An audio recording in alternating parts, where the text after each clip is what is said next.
perfect match. Joseph had to marry them right this second. You would tell me, well, that sounds pretty whack. And I would add to know if you really love them. You just got married at first sight. Chasing it, you're gonna tell you wrong from right. Are all these couples just into having a match? Oh, that could be a perfect match.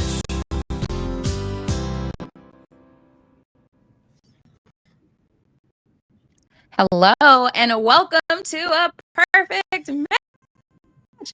Woo!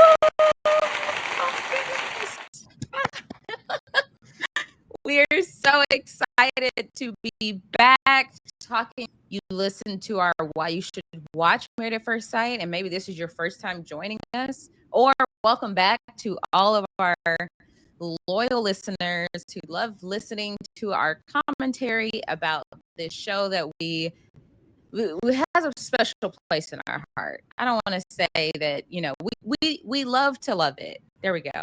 We are here to talk about season 19, episodes 1 through 4. Okay, they dropped the first 4 episodes on Peacock this week. And so we're here to just break it down, give all of our thoughts and opinions, and have a great time while doing it. I'm Aysha. And of course, I'm here with my amazing co-host, Jason Reed. Jason, how are you? I'm doing fantastic. I'm doing great. National Nightmare's over. Married for Sight is back. Right? We used to have Married for Sight twice a year for 4 months at a time. Our whole life. You see, remember the days when we had like a 2-week break between Married for Sight seasons? Yeah. But now we're back. We're here on Peacock. Aysha, how excited are you that we're in a new streaming home? We're in a new era of Married at First Sight. It's so big and so exciting. We have so many new people that are here watching, listening. Like, I'm ecstatic. How are you feeling about this? I feel great. Okay. Do you maybe elaborate on why you feel great? Like what about this really stands out to you that is just so exciting? Like I know for me, it's about the the new format, it's the new characters I get to meet. Like what exactly about this new season has really gotten you excited after watching these first 4 episodes? It's on Peacock. Okay. Aysha, I don't feel like I'm getting a lot of back and forth. I feel like I'm doing a lot of talking. You're just kind of giving me one-word answers here. I'm literally the one that asks you, how are you? Like, I don't want to do the tit for tat thing, but I literally started out this podcast asking how you were. So I'm feeling a little ambushed right now. No, I don't. I'm not trying to make you defensive. I'm not trying to start anything. And maybe I do need to fix how I'm also communicating. But I just wanted to let you know how I was feeling about our different communication styles. Okay, I mean, just maybe try and ask more specific questions, like give me more specific answers, ask me more specific questions. So you did that. You're right. You asked me how I was, but I'm looking for a little more. I understand the how are you, but maybe ask me about my childhood growing up, in this intro. I mean, it sounds like you just want to know everything. What do you want to know? What I'm drinking? What's my lip combo? What do you want to know? I don't know. I don't know. Just something other than the regular, just anything. Listen, I just want to know, if I ran out of here, would you come chase me and so we could talk this out, or are you just gonna sit right here at your computer? You know where I am.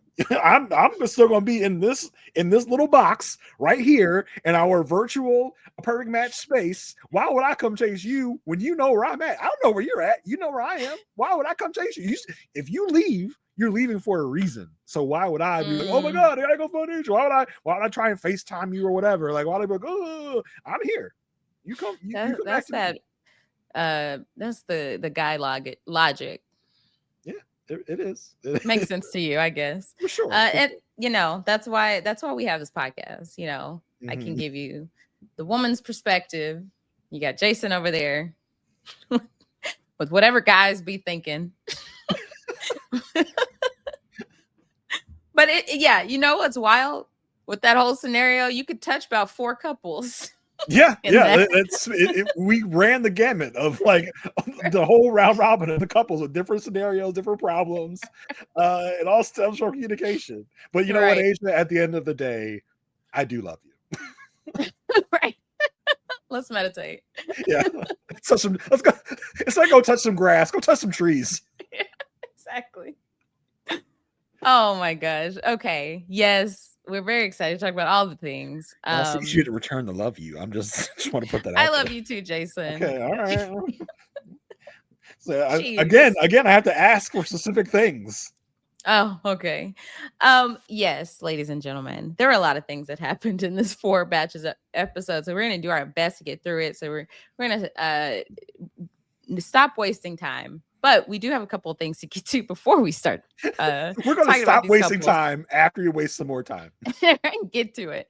First of all, make sure you subscribe to our feed, Love at First Sight feed. That's where you get all of our podcasts about Married at First Sight, Love is Blind, and all the other unconventional love shows. So go subscribe to Love at First Sight feed wherever you listen to your podcast, or you can find that at firstsightpod.com. Also, make sure you subscribe to the RHAP YouTube channel. Wherever you listen to your pods, like audio, you can leave us a review. So we would really appreciate it. Leaving us a 5-star rating and review. We love to know that you're enjoying what you're hearing. And yeah, we may shout it out in the future. Mm-hmm.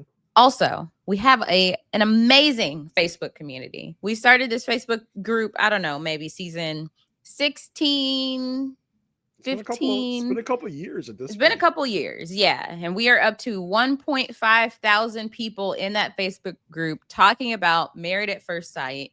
We have our episode threads in there. You can go in there. You're on episode 1, go to episode 1 thread. There's right now 60 plus comments of people giving their thoughts and opinions about what happened in the episodes. So make sure you come join our Facebook group. We do have a password for you to enter. This week, the password is Mile High Challenge. They are wild. They got together and was like, let's cause some havoc. Let's cause some chaos. How can we get banned from an airline? How can we make sure that Married at First Sight never gets to fly American Airlines ever again? How can we make sure this is the first and last season on Peacock? We got people getting arrested before they get on a flight to go to a honeymoon. We get people arrested on the flight to go to a honeymoon. Yes, they were wilding. But also, before we start talking about the couples, one more thing. I'm pumped about this switch to Peacock. Why, you may ask? Well, Peacock does us well. Hooked your people up. Okay. Ladies and gentlemen. Lifetime could never. Look at this. Branded Weekender bag, Peacock, Married at First Sight. Married at First Sight. Don't forget it.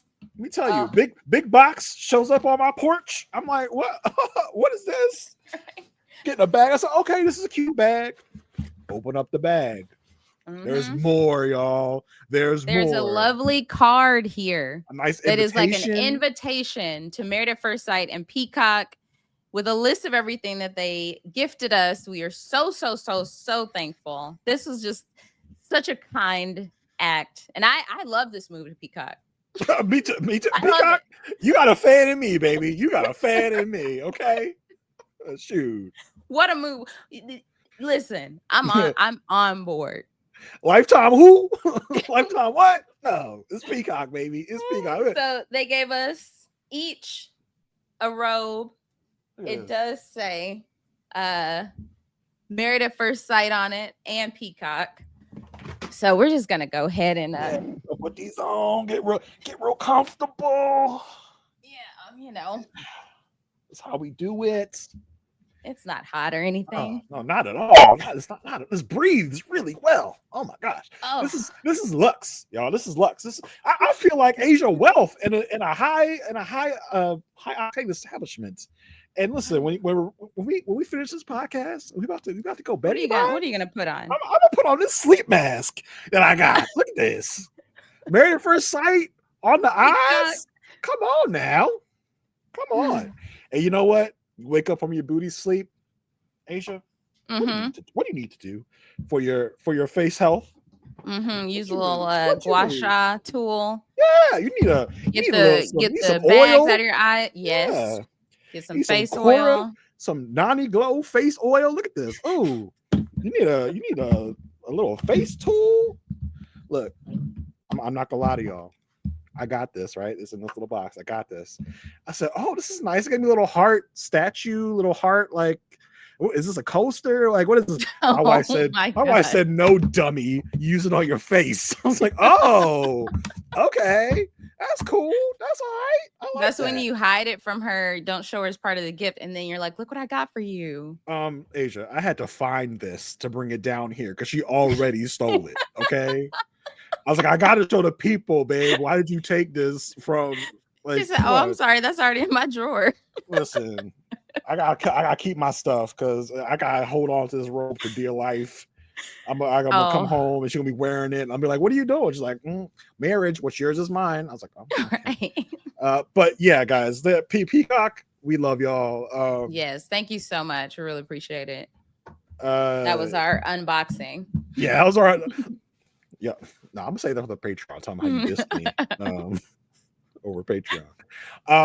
So Yeah, we're anyways. so happy with the move to Peacock for our personal gain to get us into our influencer era. Okay, Right. So let's start talking about these couples, okay? let's do it. And of course, we know it's new. I'm still like, wait, what's the man's name that's with Belinda?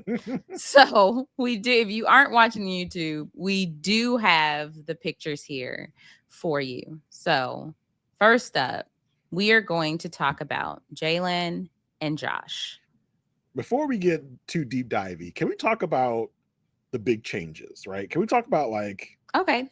we were less than 5 minutes into the episode itself, and they talk about Jalen and Josh wedding. I'm like, whoa, hold up. I know. We're not doing house visits. We're not doing bachelorette parties. We're not doing dress and tux fittings. We're not doing none of that. We went right. We didn't even get like family stuff. We got really condensed footage of the experts telling all of our participants, hey, you're getting married at first sight.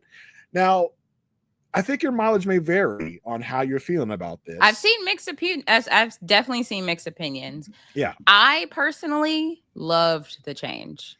I didn't miss it. I was like, oh, because it was like, this is like my girlfriend's first time watching MAFS and like gonna watch it like full through. And I was like, see all this little stuff here? That's usually like on the matchmaking special, which is usually like a whole episode. Mm-hmm. But I was like, I feel like I got what I needed to be invested enough to be like, okay, let's get this journey started.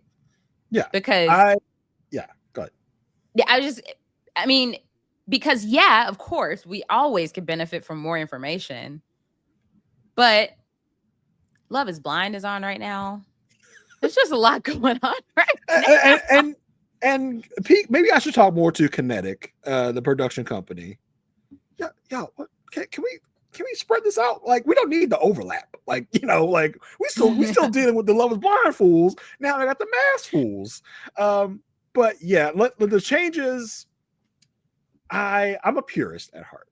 I hate change in all forms. Of course, this is season 19. Like we have 18 seasons under our belt of the same like formula, right? And really, we saw a lot of changes. Obviously, we went back and watched season 1 for our Patreon, but we saw a lot of changes in like the later seasons. So maybe it's been like this in season like 8 or 9 when they started living in the same apartment, where 9 to 18 it's the same formula, right? Like we know we're going to go dress shopping. We know that we're going to do the bachelorette parties. We know we're going to do all of these things before we finally get to one wedding at the end of the premiere. Right. So I appreciated the change because it's still Married at First Sight, it's still Married at First Sight at its core without having to waste the time doing that. Could I have appreciated more info? Of course. But did I feel like I was lacking? No. I think for me, Yes, information is important, but I'm also looking for me, the fun in watching a lot of Married at First Sight is the interesting, awkward, funny, fun moments that come from a group of brides meeting and a group of grooms meeting. Tux and dress fitting, never needed it. Glad as hell they cut it. Yeah. The whole telling the families they're getting married at first sight, I'm fine. Honky dory great that's gone. But I do wish we could have gotten a little more intro, a little more like, interesting, funny moments. I did miss the house visits, right? I miss like seeing a little more of their personalities. Because I mean that's where you get a lot of what shines about them as people, is being inside their house and getting to know who they are as people. I felt like they just kind of threw us into the deep end with some of these people. Now throughout the 4 episodes we do start learning more and more about these people, but I will miss the little things like the house visits, the bachelorette parties. I think it's very interesting in most seasons to see the grooms and the brides get together as two separate groups and see who meshes with who, like what kind of dynamics gonna happen. And we did get like little scenes of them, but we didn't really get a lot of like, of context of those group meetings. So I did miss Yeah. that part of it. I mean, I feel like we've gotten Married at First Sight has spoiled us in a way in giving us so much of that up front. Like so much character development before we got like down to the nitty gritty. Because if you think of any other show out there that is in the same lane of like dating shows, it's like this. You get going, you start, like you're not getting, 2 pre-shows before the premiere. Right. And so it kind of caught it up in a way where it did feel like I was looking at something fresher. Yeah, It for felt sure. like a new like MAFS 2.0. Yes, yeah. I mean, like you said, MAFS has gone through a few different evolutions, and this is the next one where it feels much faster paced because we're dealing with less time, we're dealing with less episodes, so we have to move kind of faster. Which at some points you do love. Like I do not miss the kind of repetitive scenes, repetitive things that are said like five times in 2 minutes. I love that they were able to cut the fat. That was great. But I was missing a little more personality from some of the people that we get to meet. Gotcha. Okay. That's it. I mean, nothing like outrageous where I'm going to go, oh, this is not my MAFS. Like that's not what I'm talking about. That's not what I'm saying. Right. I still really enjoyed these 4 episodes that we got. I'm really by the end of the first 4 episodes, I do have more of a sense of who these people are. Yeah. It took me a minute to get to really attach character onto these people. Gotcha. Okay. That's fair. And then of course we're going to touch on stuff that changed throughout here, such as in the wedding ceremonies. They cut out this is what his family wants you to know. I missed that. Boom, boom, boom. On episode 8, do I remember what his family wanted her to know? No. Well, I mean, it's not about what you remember in episode 8. It's about the fun we had in the moment, right? Because I mean, it is. I'm serious. Well, okay, less for me because and you sometimes watch multiple times, but I'm trying to okay, I missed that because I'm trying to take notes, and so that's never been that fun to me. But I saw some people in the Facebook group who really enjoyed that and missed it. Yeah, we've had some fun moments where the friends and family kind of talk shit over. Oh, that's another thing. The cursing. The fact that they don't bleep the cursing anymore. I was like, oh, I felt like I was like, oh, I feel like I'm doing something naughty by hearing them curse, because usually we get it bleeped. I'm like, I mean, yes, we watch Love Is Blind, where it's never been censored, but just the experience of watching Married at First Sight and hearing them curse, I feel like something's wrong. It's a new world. Yeah, it's a new time. But I did miss the friends and family segments, but it's not anything that I am raging about, but it's a little something. It's all these little itty bitty things that I missed that are usually in the very beginning, but now that we're getting moving, it's feeling more and more like the MAFS I know and love. Yeah. All right, we got 5 couples to talk through. Yeah. Before there were the stats that Dr. Pepper shot out. 105,000 people have applied to the show. 11 couples are still together. And they have 13 babies that have been produced from these couples. Yeah. I wonder, are they counting? Well, I guess no couple has broken up who has had babies. No. Okay. We got Jamie and Doug that provided 4 of those 13. Right, exactly. Woody and Imani, 2, right? Woody and Imani 2, Austin and Jessica 2. Janice and Jeffy, 1. 1. They're Okay. 1. Anthony and Ashley 2. Brianna and Vincent. Brianna and Vincent 1. I thought 2. No, 2. It's 2, right? Okay. Yeah. Well, listen, we could go.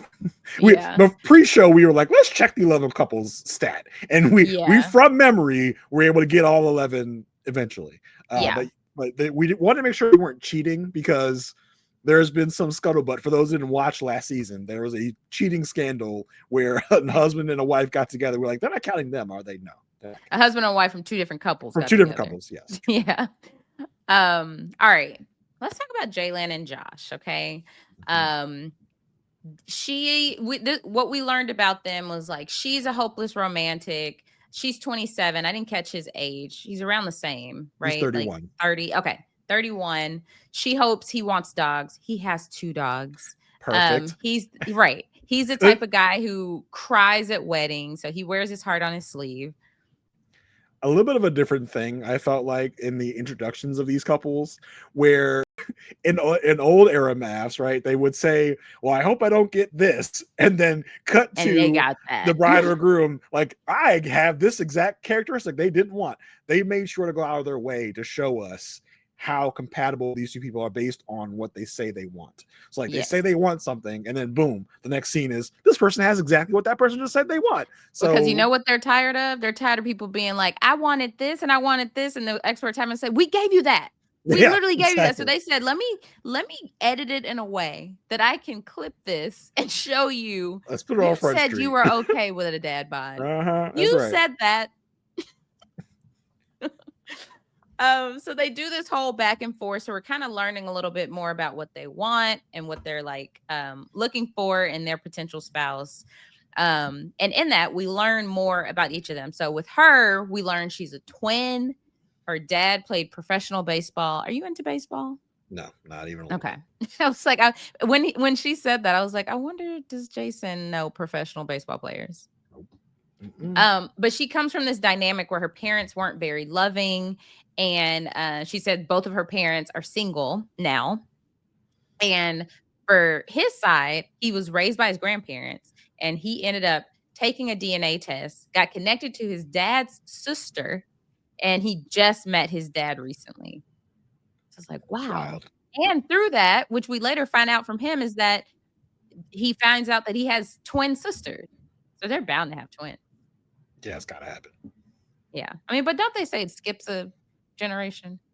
Oh, I don't know. I never heard that. I have a lot of twin friends. But yeah, so she's a realtor and a cycling instructor, but she really tried to make it clear, like, look, I'm not, she wants you to know she's not the type of woman that's going and like, she has money, but she's not spending it on clothes and stuff. She's spending it on DoorDash. She's like, I'm simple. And he said he's also simple. He only has 4 outfits. Oh, I was like, relate. Same. So we have podcasts together almost every day this week. And every time you got on a black shirt. That's my wardrobe. That's my closet. It's black shirts. I got some grays in there. You're like, black. Oh, this one. Yeah. I'm like Doug. When Doug opens his closet, you see all green vests. That's where I'm at. Yeah. I thought it was, because we're obviously going to get there. I thought it was great how they did not tell the audience that her mom was doing it until the reveal. Yeah, I was so mad that I had been spoiled on that, because I know I would have loved. I was like, I wish I could have been surprised. Thank you, MAFS fan, for spoiling that a long time ago. Thank you and shame on you at the same time. I know. I was like, I mean, to be fair, MAFS fan said there was a mother and a daughter. Yeah, we had to guess who it was, and if you're on our Patreon and you listen to we did a preview pod based on the pictures, based on little bios that we got about what we thought about these crop of characters. It was a while ago, and I totally got who the mother and daughter were going to be totally wrong, and Aysha rightly shamed me for it in the podcast. He thought Belinda was Rhonda's daughter. You know, they said there was going to be no math. Okay, so I'm sorry. Even right? their names, Belinda with a Y, Jalen with a Y. Mm-hmm, yeah, it was right there. It was right there. Okay, so going into it, I'm like, these two could go either way, right? I mean, I feel like they would both think that the other is like conventionally attractive, but it just really gets like, it comes down to just like their attraction, right? Yeah. We get to their wedding. He didn't invite his dad. Interesting. Which I thought was very interesting. I thought, and I'm wondering, because when we look at the weddings, it's like, are we still doing like socially distanced weddings? Because like their seats were so spread out. Yeah, there weren't a lot of people in the audience. These weddings happened in February of 2024. Yeah, and like you would think it happened in February 2021. Like everything was spread out. There weren't a lot of people there, and yeah, he tells his friends like, yeah, I'm not inviting my dad yet. Like we're not there.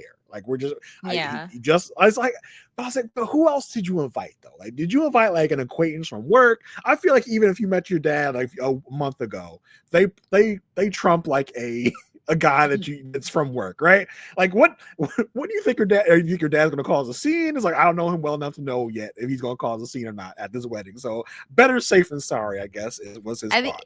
It feels like he gave himself an out. It's kind of like planning to go on a date, but you have plans immediately after. So you're like, just in case it doesn't go well, I have somewhere to go.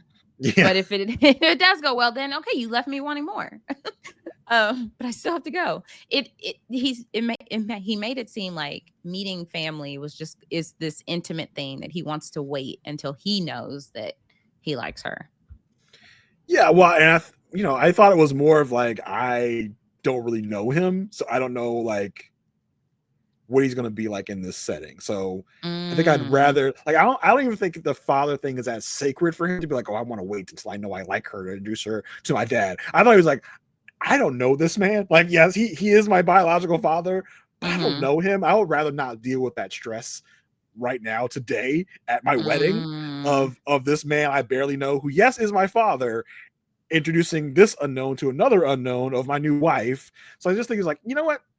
I'm just gonna like not invite him and just leave it at that. I would love to see like the dynamic of him and his father at some point within this process, and maybe he's waiting to introduce him at a less stress-inducing time in this process.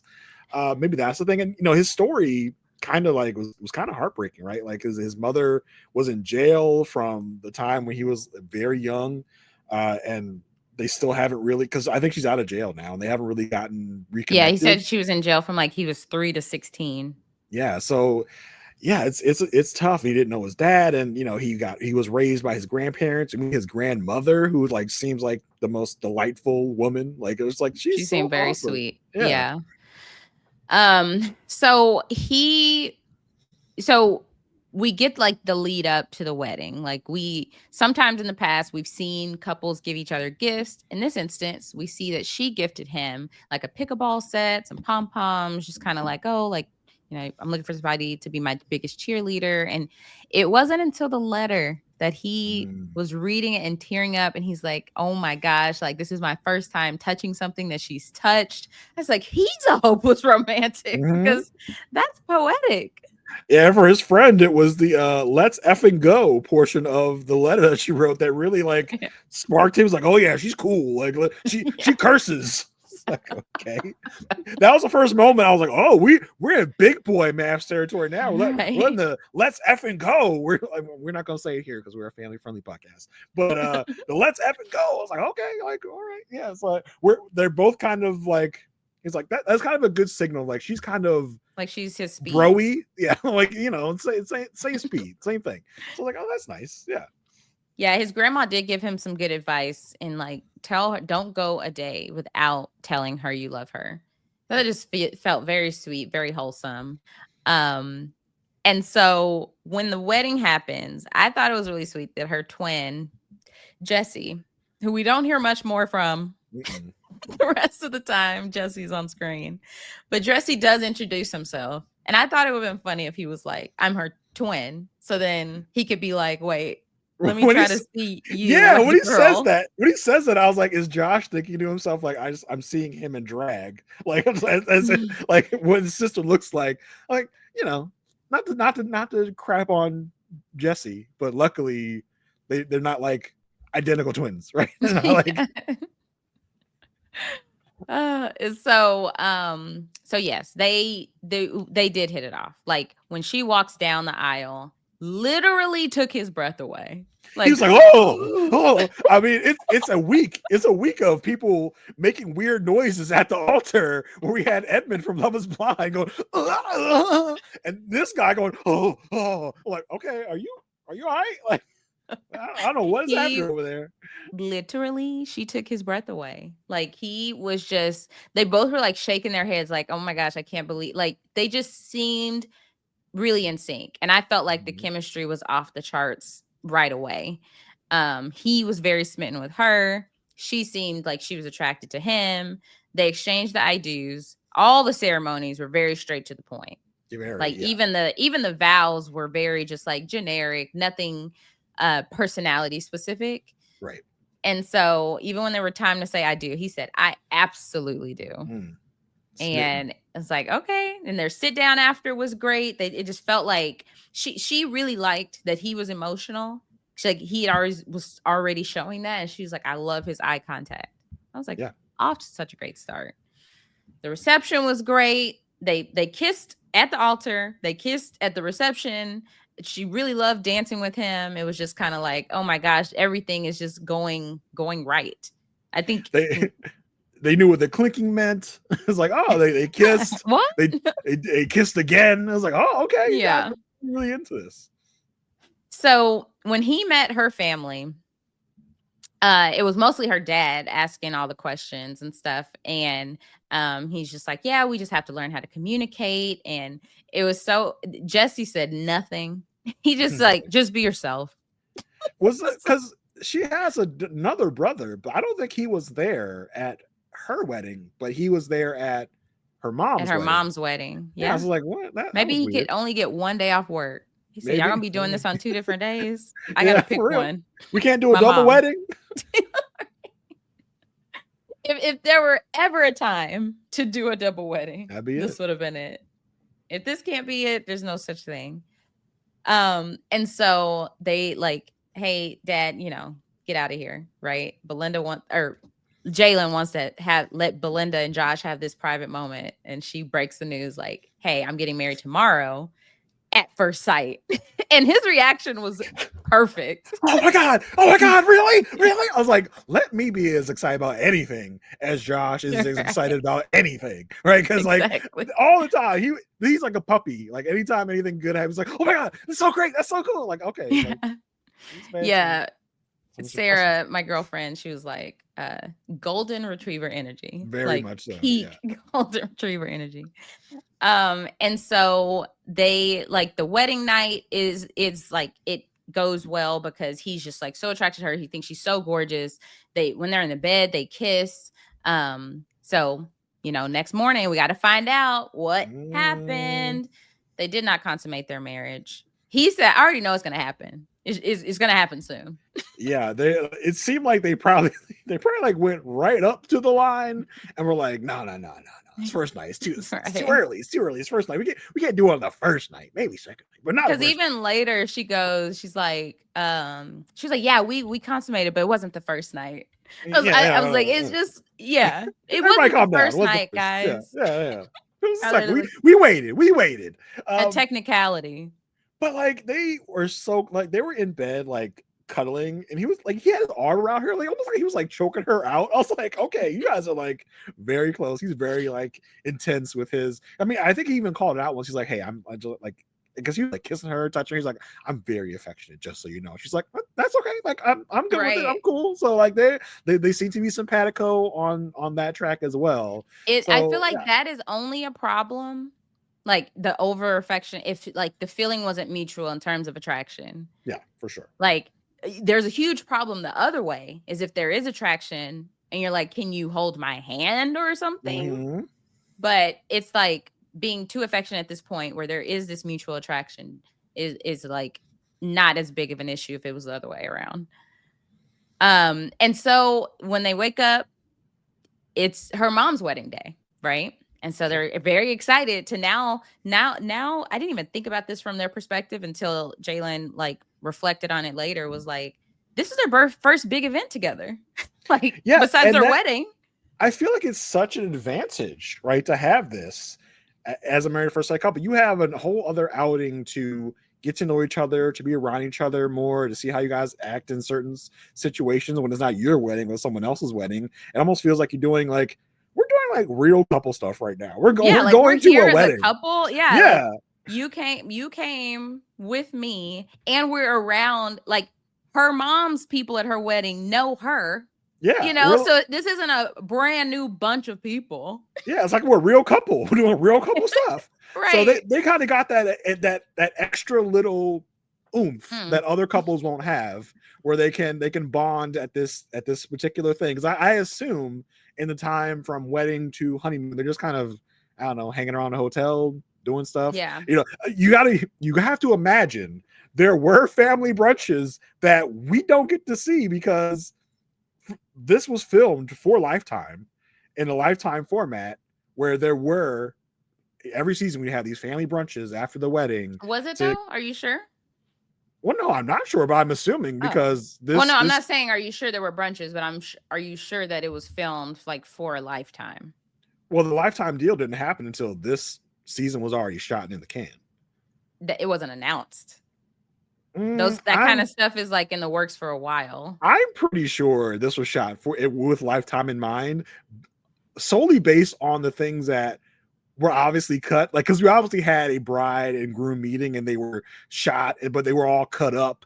There were you saw the same kind of expert meeting in the beginning with all the photos on the table where they're going to go.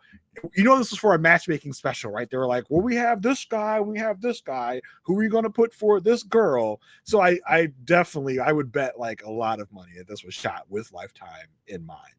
With that being said, I'm sure there were family brunches that got cut out that are on the cutting room floor that we didn't get to see. But in this instance, there was an extra event that happened, which was her mother's wedding, which they got to go to and hang out at and have fun with. So I think, like I said, that is like a big extra thing that other couples don't get. Yeah, because I mean, if you go to a wedding, right, especially even if you're I can only speak from my own perspective. Okay, when I've gone to weddings in the past single, it naturally makes you think of love. It puts you in the mood of love. Like, oh my gosh, like, okay, one day my wedding, would I want this or would I not want this? Or, oh, I never thought about this. Like, and you're just in the spirit of love. And so for these two to have just got married yesterday, like they're on the peak of, they're in their honeymoon stage, clearly, like they just got married yesterday. So it's like, oh my gosh, this is just amazing. Like we're in the spirit of love. I'm with my new love. Like this is, and so I could imagine feelings were at an all-time high and just excitement, right? But before we even got to the wedding, he dropped the bomb about dun dun dun a post-nup. It's good. We go, well, there's something I would like to talk to you about. It's like, here we go. I know. What in a Jerry Springer is this? Yeah. But it went way better than like Stasha and Nate. Oh yeah. She was like, "Oh, I want to build. I'm focused on my career. I want to build my own career. Let's just sign it and get it out the way." Yeah, because he goes, my business partner, he wants me to get you to sign a post-nup. I was like, really? You got to put on your business partner? Like, it's not me. I don't want you to sign it. It's my business partner. So if I made him sign one with his wife, and he said I got to sign one too. It was like, man, don't put all your business partner. Such a skeptic. I do not think that. You don't think his business partner cares about him marrying a stranger? and could potentially take part of their But business. it's the fact that he put it all on the business partner. He's like, this is my business partner. He wants to decide. Like, you Yeah, also because probably want to he's decide it too. smitten and he's not gonna he's thinking that till death do us part. Right, but he's not saying like I thought it was a good idea before I met you. Like he's like, no, my business partners make me side to get you to side opposing up. Like, okay, cool.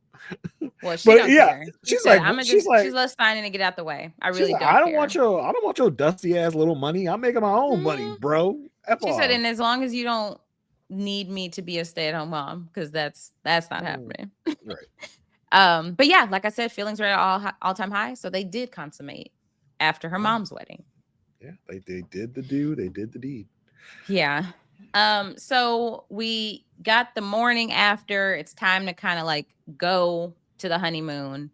They did rank the couples, but And I had to rank her mother and Chad like second to last. It's like, yeah, right, exactly. not doing the best. When they're eating breakfast, and just talking about like potential things they want to do, the biggest thing coming out of this was like he is really an outdoorsy guy. He wants to do outdoor activities. He loves festivals. Burning Man. He got her. We get a flashback to the gift he got her, which was a ticket to Burning Man, and he's explaining Burning Man. Once you go, there's no leaving. There's no hotels. There you like we are camping out there, and that is the thing. And she's like, whoa, what if I don't like it? Yeah. For those that don't know what Burning Man is, it is like this really, I don't know how you would describe it. It's like this really kind of, it's a festival, right? A lot of people go there, like it's out in the desert. It's like this, like kind of, I would almost call it hippy dippy, like free flowing kind of spiritual thing where everyone's kind of doing their own thing. Everyone's kind of free and everyone's kind of doing like there's a lot of camping there. It's called Burning Man because they burned this like effigy of this huge structure. That's why it's called Burning Man. And listen, there's like I can imagine Josh at Burning Man like maybe like high on ayahuasca or something, having some kind of vision journey quest with his like light up necklace on, because we also learned that he loves EDM, which is like weirdly shared by another groom. So I can imagine him just like, I imagine EDM blaring at Burning Man Festival. He's just like going like running around dancing with probably with no clothes on or something around Burning Man. Yeah, Burning Man just seems very intense for someone who like isn't even like festival adjacent. Right. I'm sure she would be very freaked out by a lot of the things going on at Burning Man. They should just kind of wait a while. Like, enjoy marital bliss for a year. Right. Then go the next year, maybe. Yeah, listen, maybe it's just a thing of like, you know, with you friends. have your things, I have my things. Like, it's not something that we have to do together. Like, you know, it's good. So like, yeah, she is worried about it becoming like an every year thing because like if he really wants her to do it now, then like well, I think it's not even just about the Burning Man. It's about the like outdoorsy of it all. She's like, I'm not an outdoor person at all, as we see in different moments. She does try the boat, like they do the boat. And they go out, they feed a monkey. And so she was like, oh my gosh, that was so cool. But she's still kind of like all up on him. And but then he makes up for it by planning a date, another outdoor activity, which I was like, Josh. Did you listen? I was like, but he takes her all the way up so she could see the Panama Canal and he surprises her with a ring.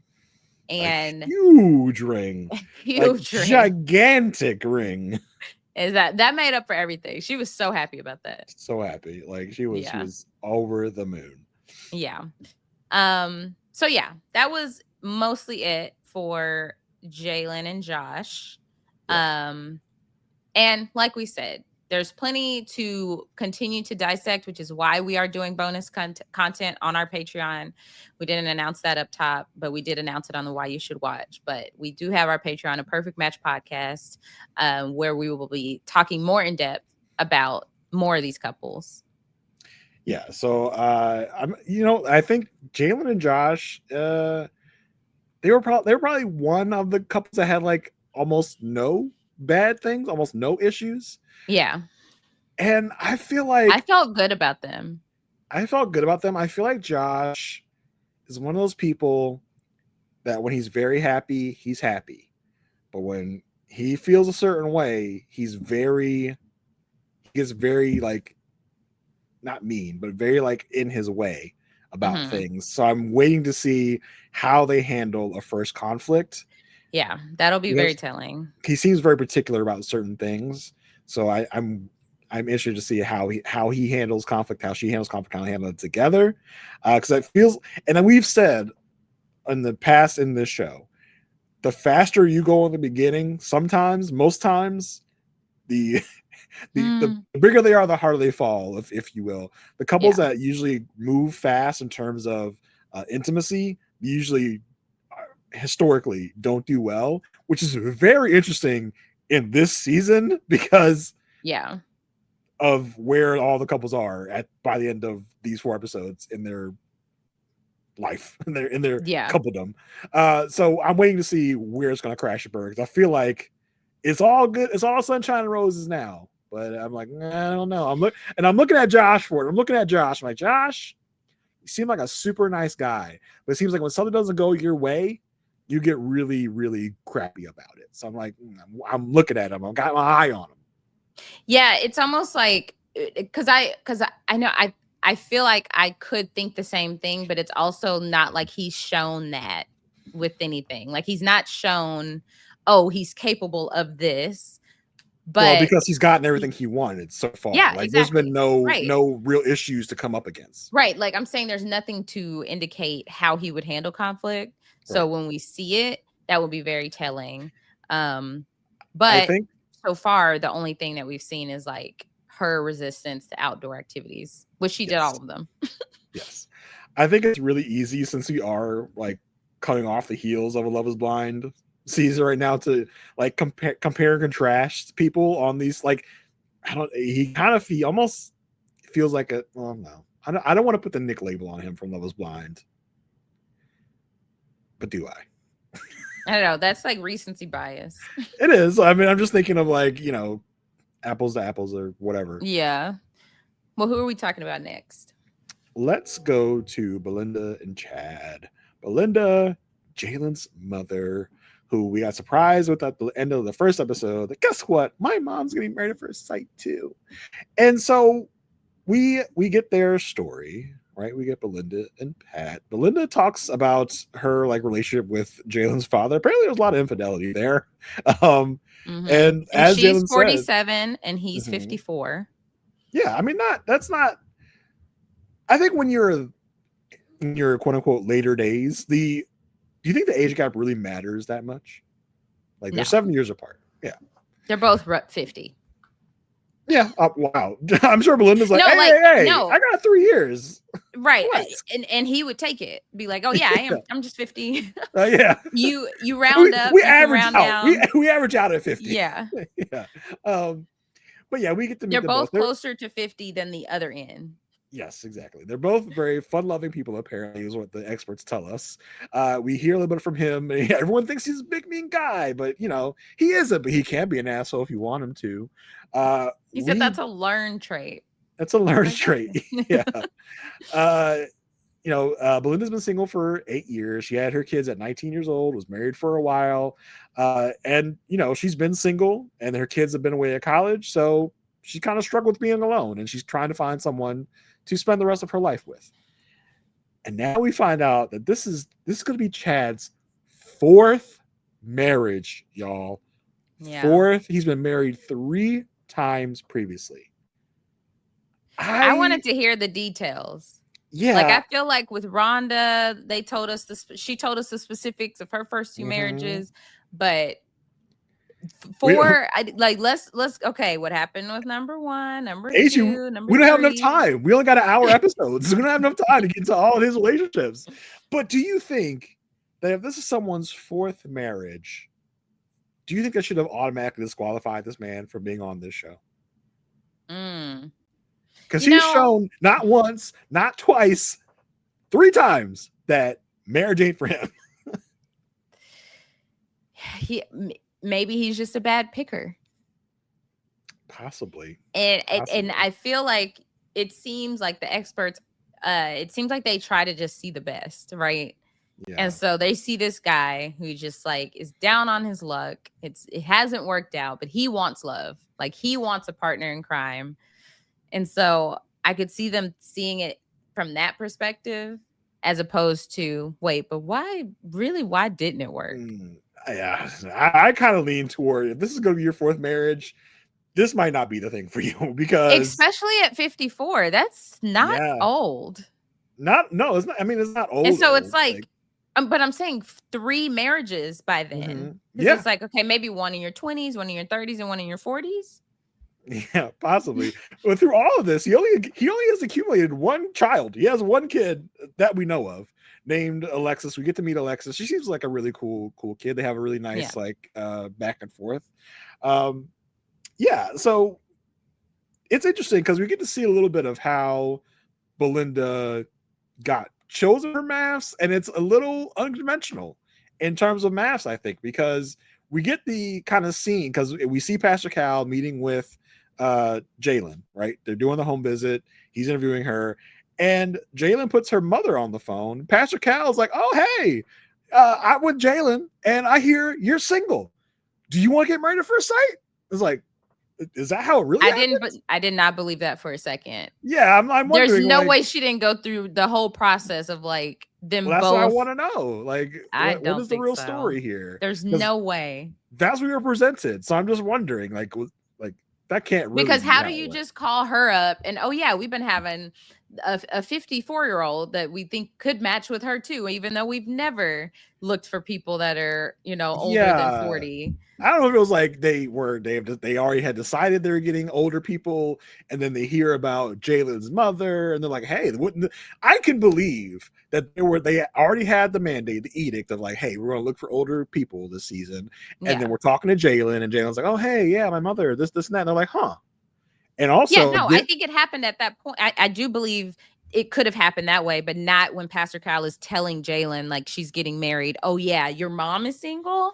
Like I feel like that she was in the process at that point, and maybe Jalen did tell them her mom was single when she first started going through casting. And do you think if it did happen the way we say it happened, do you think that kind of goes against the mission of Married at First Sight to be like, we're taking random people and finding the best matches? They're like, hey, we're handpicking this one person to find, like, to pair them up with someone.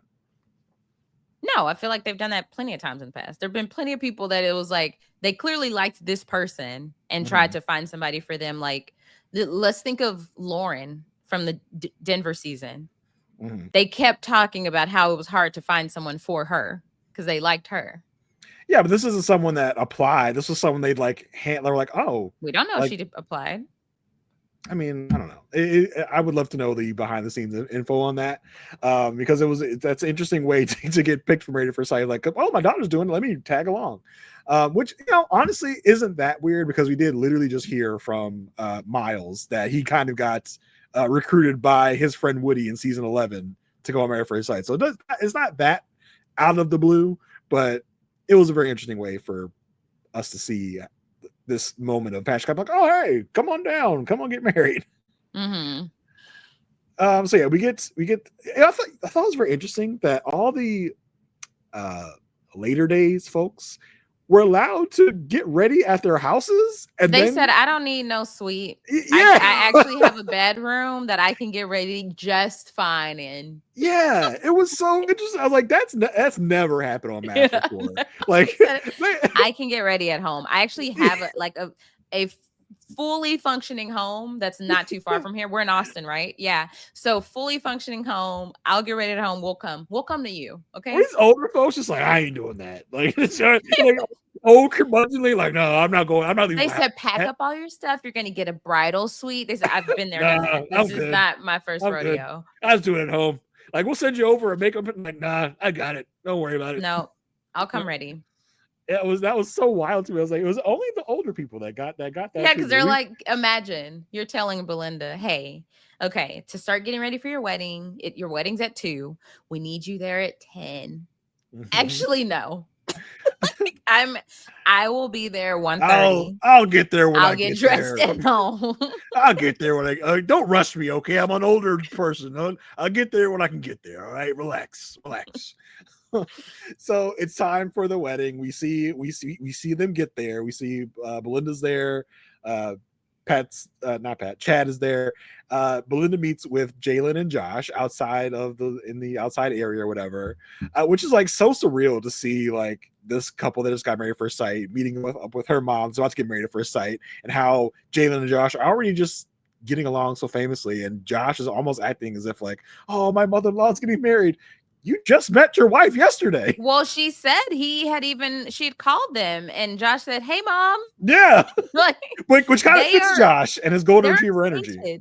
They are acquainted at this point. Yeah, and also shout out to whoever said in the Facebook group that they've actually stayed at this hotel before. Because they were like, wait, that pool looks familiar. Yeah, I think they even said they're getting in their Asia wealth bag. you love to. Hey, did you see anything you recognize? I did not see any. No? I know because look, they were in and out. Okay, they were just at the wedding venue, and then they left. Okay, all right. So. Jalen does kind of talk to her mom and be like, on the side by themselves, like, hey, yeah, me and Josh, like, it's really cool. It's really happening. And she does give her mother some advice to be like, it's interesting. She's able to give her mother advice on this topic, like, hey, just stay focused on him. Make sure you're smiling at each other. Yeah, hey, wise. I'm the vet here. I'm the wily vet of one day. So the wedding starts. It was so interesting because his daughter walks down the aisle. See, Jalen is in the audience. She's like, "Hi," and the daughter's like, "What's up?" And just like walks over and sits down. I was like, "Oh, not very warm, extremely warm." Belinda is brought out by her two sons. They walk her down the aisle. They meet, and he tells her his name. And maybe that's why. Maybe that's why he didn't make it to Jalen's, because he's like, I actually have a duty at my mom's wedding. Maybe. But I don't have no job. Well, I'm just sit there and watch her get married. That's not fun. She gets there. He says, Chad. She's like, Pat. Like, what did you say? What is your name? It's like, is this older people can't hear? What is this? CHAD. Chad. I was like, oh, Chad. Okay. If I'm Chad, I'm like, Did they give me somebody that can't hear? They give me some old fogey that can't hear nothing. They gotta put hearing aids in. We get their vows. Pat is using a lot of I'm sorry, I keep calling him Pat. Pat's the other guy. Pat's the other old guy. Chad is using a lot of God in his stuff. So like, okay, we got a very religious man here. I wonder if that will come into play at all. So we get the wedding, we get the vows, kind of all the stuff you would expect.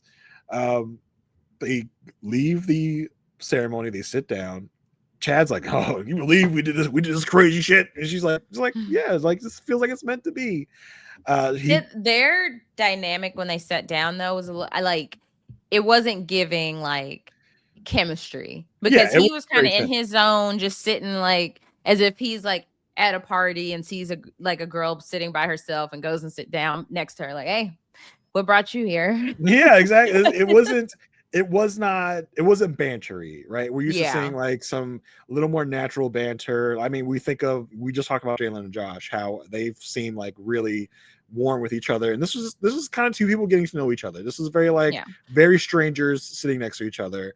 We didn't get the wedding photos like we usually have a whole segment of wedding photos, but we did get one moment where they're taking a wedding picture, and the photographer is like trying to like get Chad situated, like little to the right. He's like, I don't know what you want me to do. I don't want to, I can't move my head anymore. And he's like, I was like, okay, so not a long fuse on Chad, I don't think, which might come into play at some other point. I don't know.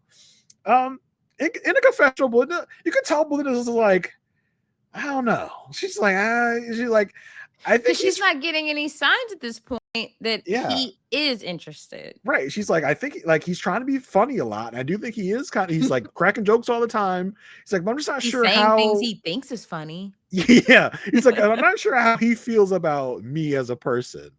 So I was like, yeah, he's too busy trying to impress her with humor that is not necessarily landing.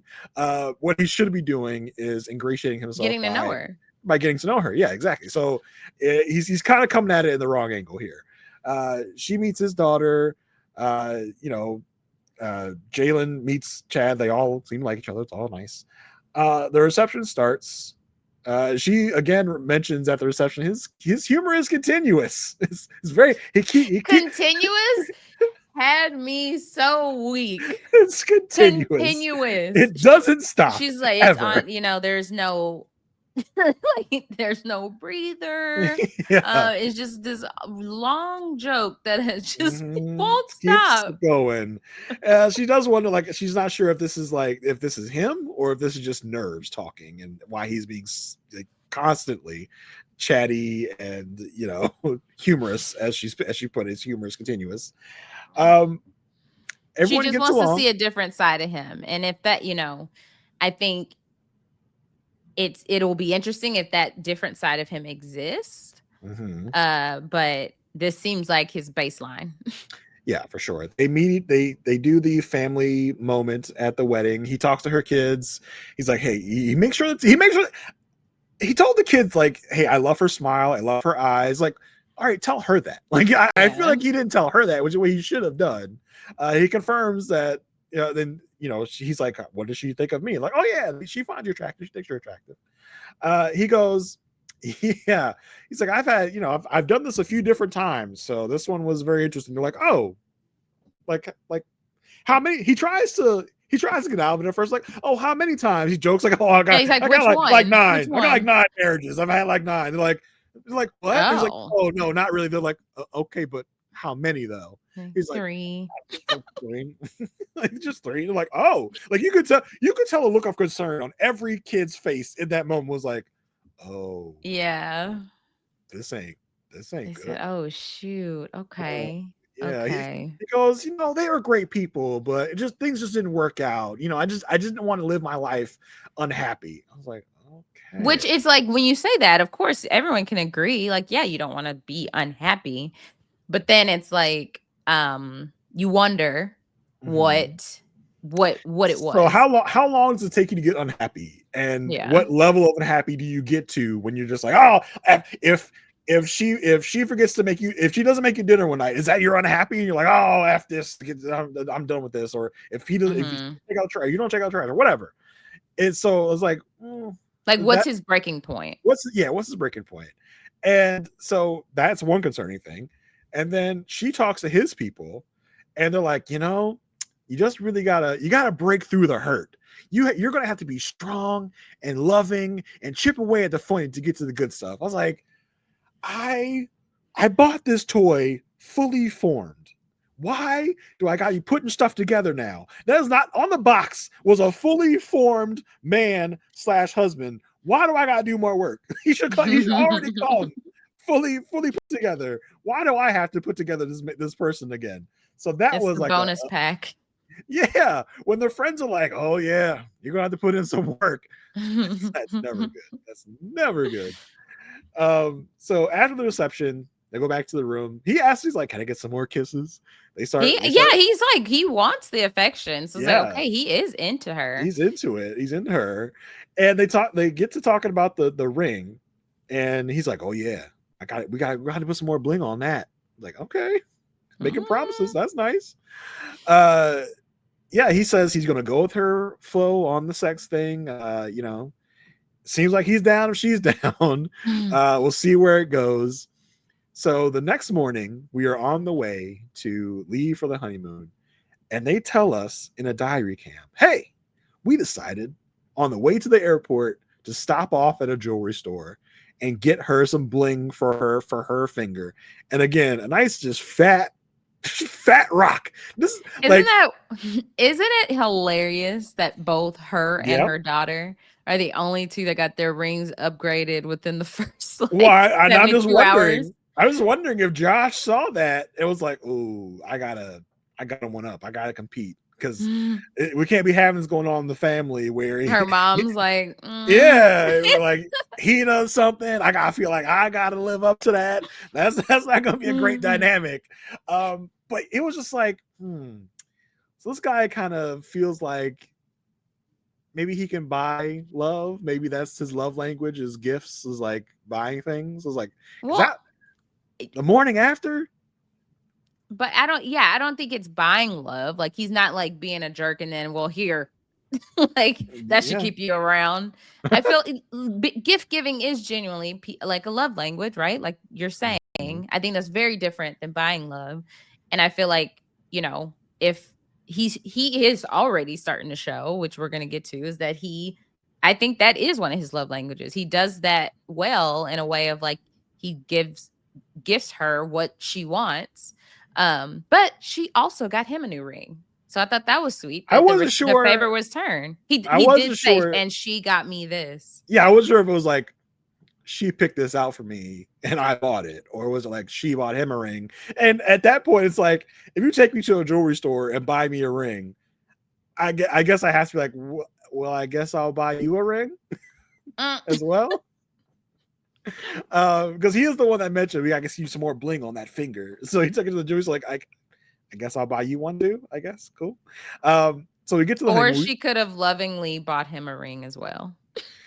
See, You folks, are so jaded this that's season. what you. This season, what is going on? That's me. That's me. That's what. See, folks. If for those that are new to the podcast, this is what you get. Right, the differing opinions. Asia is all light and sunshine. Everyone's in love.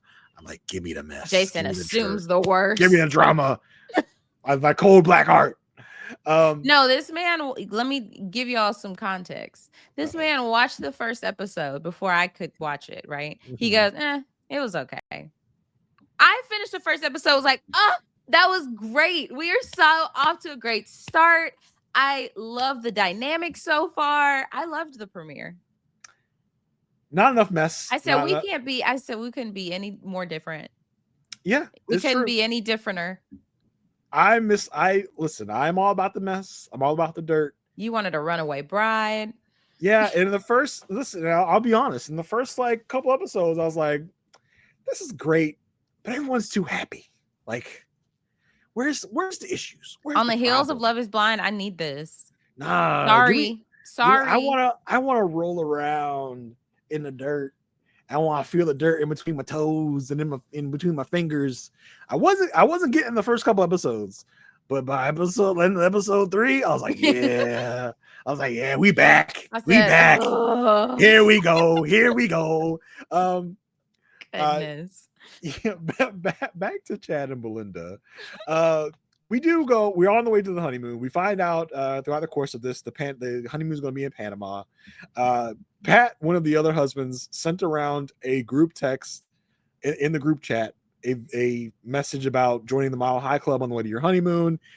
We get a varying response of like, ew, that's gross, or like Chad, for his part, apparently says, hey, I'm down, let's do it. Which you would expect from Chad and his brand of humor. You would get that. But they didn't tell us that they did. Jalen and Josh, on the other hand, apparently did. Yeah. So they said they did, and he said that he lasted 3 seconds. Selfish lover, apparently. Yes, but yeah, that was Jalen and Josh are like very in it. Like, I'll just say that. So apparently they did, but Chad joked, of course, he was down to join it, but I don't think they did. We're in Panama. One of the solo trips they take together is going shopping for hats. She jokes about taking his last name. He's like, yeah, I'd take yours, but I don't look much like a chopper. I was like, all right, Chad, relax. No. Going up to the line there, not quite crossing it. Very close. Very close. She does tell him, like, listen, I want to keep some of my independence. I don't want you to keep like buying me things, because I want to still like have my own stuff, my own life here. He's like, okay, like I hear that. He's in a confessional. She's still trying to figure out how he's feeling, where they're at. She still doesn't really know him, but they're both trying here. And she does tell him she wants to see more of his romantic side. Yeah. Like, okay. I think she's just like, kind of to your point about like the gift giving. It's like, okay, this is one way of you expressing your love, but I also want to just be able to see how we can be like loving with each other. Yeah. Rather than just having stuff to show for it. Yeah, I almost want to be like, but I bought you a ring. Like, what you mean you want to see more of my She's like romantic wearing side? the hat and the ring. Yeah, like you're wearing my romantic side right here. Like, what are you talking Right. about? So she says all this, like, I still don't know how to feel. I want to see more of his romantic side. We do get a men and women separate meetup, and Belinda tells all the other ladies they have consummated. They have had Yeah. sex. So I was like, oh, okay. So I guess in between, I guess in whatever production morning after confessional they gave, they said, don't be asking us about our private lives. yeah, because Because we didn't even have any like, oh, did anything happen? I don't want to say. yeah, I was shocked. I was like, oh, okay, because last we heard you still wanted to see the more romantic side. I guess he showed her his more romantic side. I guess he showed her all of his sides, if you will. But yeah, that's Chad and Belinda. Yeah. We didn't do like a confidence rating for Jack for I keep wanting to call her Jacqueline, for Jalen and Josh. Do we want to do our like number system we usually do? We want to change it up? What are we doing? We didn't talk about this pre-show. We only have a few weeks. Mm-hmm. So it's gonna be hard to like, I don't know. It's hard to say too. We just got to the honeymoon. I don't know. Well, first impressions. Like, how are you? Like, what's your confidence rating for first? Well, impressions? I feel great about Jalen and Josh. Mm-hmm. I'm on cloud 9 for them. No red flags with them. Maybe I just wonder, is she going to see something in him that she's not sure about? I think on his end, he's content. I think that he like she can be the wife that he is looking for, but I wonder if the same is true on her end. And you're talking about Jalen and Josh, or you talk about with Belinda and. But I mean, hypothetically, if you were to put a number, say 1 to 5 on it. Oh my god! Hypothetically, what number would you put on it? Being like 5, they'll be together by the reunion. Yeah, let's just say like out of the top of my head, 1 to 5, 5 being they stay together on decision day, 1 being they're broken up by decision. I just came up with that out of nowhere. What number would you put it at? I wonder. I'm maybe I just worry about the comparison too between her and with Jalen and Josh. Like if Jalen and Josh are on cloud 9 a good majority of the time, is she going to question her connection with him? But right now it seems fine. So like Jalen and Josh, I'll go a 5. Them, I'll go a 3. Okay, that makes sense. If Jalen and Josh, I'll put it at a 4. For these two, I'll put it at a 3. Okay. Where are we going next? Let's talk about I was gonna try to describe them. Fun, adventurous, happy person, and person. I think. Oh, well, I'm curious to know who you're talking about, because honestly, I think for the word I would use to describe this couple right now, basic. I don't feel. Yeah. So this is Megan and Derek. Megan and Derek. Meghan and Derek. The spelling is wild. Meg, listen, in her dress, I was like, this is the Sparkle Meg. You know, forget the other Sparkle Meg. This might be the real Sparkle Meg. Wait, who are you thinking I was saying? Like, why was that a question? About which one was which? Who was, yeah. What did you say again? I said a fun, just like adventurous person, and I don't know that. Who are you describing as fun and adventurous of these two? He seems fun. Does he?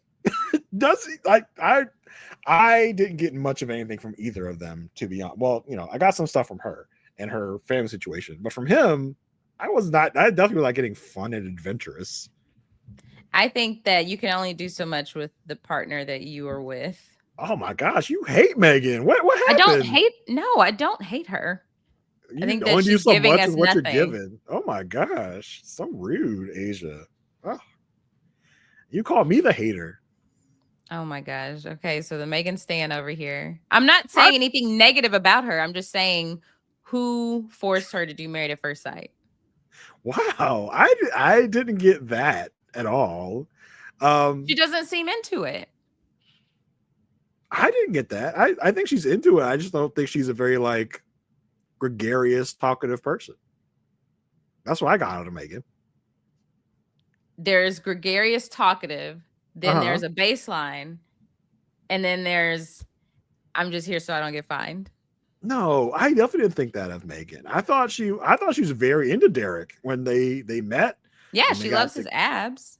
yeah, Well, but let's talk about them. Let's talk let's about talk them. about it. Let's do it. So Let's go. she's 38, he's 38. She has two careers. She is working with a life coach who does come to the wedding. She's just basically in this place where she's like, I have given so much to my careers, and I've been single for 7 years.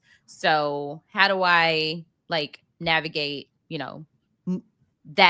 my romantic side of my life? She said she would thrive actually if she had gotten an arranged marriage, which is what this is. That's what this is. Listen, Exactly. I gotta figure out a way to be a life coach, right? Because seems to be like she's like, oh, my life coach told me to do a pie chart of all the things in my life and how I prioritize. I could tell somebody to do that. I could be like, I could hold somebody's hands and be like, we are manifesting the best for us. I can do that. Like, tell you, if I hear the word life coach come out of your mouth, that means you have way too much money. You have like, If you have a life coach. if you have a life coach, it's like you have Okay, way I was too about much to say, money. for all you life coaches out there, I respect what you do. Don't listen to Jason. Certain life coaches. Okay, listen, I'm not going to put all life coaches under the same umbrella to say they are all shucksters and scam artists, but there are definitely some out there that are shucksters and scam artists. Not all of them. I think a great number of them actually help people, but there are some of them that are just like do a pie chart of your life. Well, here's why I thought that he was adventurous. He has lived all over the world. He's lived in many countries.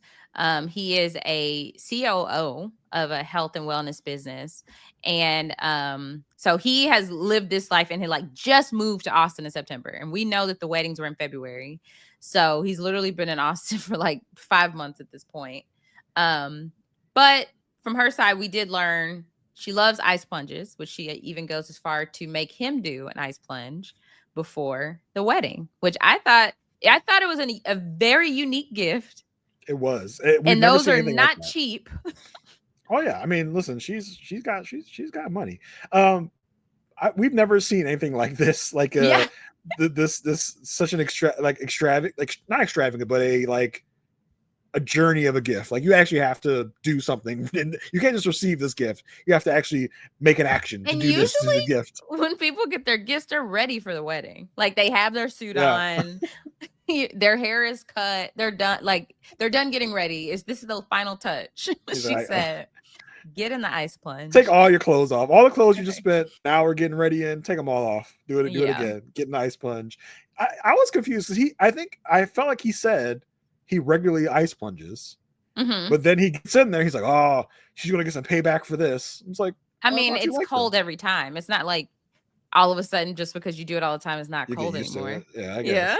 That's the point. It's like it's a challenge every single time. I love when he opened the door. He's like, "Oh, it's right here." Like, right. We're gonna do this now. I guess for real. It wasn't like an ice plunge. Yeah, we're gonna do this now. Okay, yeah. cool. So we do learn like she has frozen her eggs. She does want kids. He wants 3 kids, and Pastor Cal was like, "What if she wants 1?" He's like, "I'm gonna convince her to do more than 1." Brother. Pastor Cal said, "Have you ever met a woman?" I thought that was funny. But yeah, the experts match them because they just think they're both a good match. Like they think that they are successful in their own right and they can come together just fine. So, but here's my problem. She's an introvert. She loves to stay in, loves to sit on the couch, watch a rom-com, but she wants someone to pull her out of her comfort zone. I was like, no, like this never works, because right in that exact scene, he goes, well, I'm an extrovert and I am ready to put down roots and settle with him. Like, no, y'all too opposite. It's not gonna work. It's not gonna work. Don't get with someone that you got to be like, I'm gonna need you to work extra hard and pull me out of my shell. Like, no, you need to be already out of your shell, or stay in your shell. If you want to stay in your shell, you can be in two different shells side by side for the rest of our life, and that would be one thing. Or we can both be out of our shells, like partying. So are you in the camp that extroverts need to be with extroverts and introverts need to be with introverts? For the most part, yeah. See, and that is why we are different. I am an introvert married to an introvert. Right, and I'm an extrovert dating an introvert, and it works really well.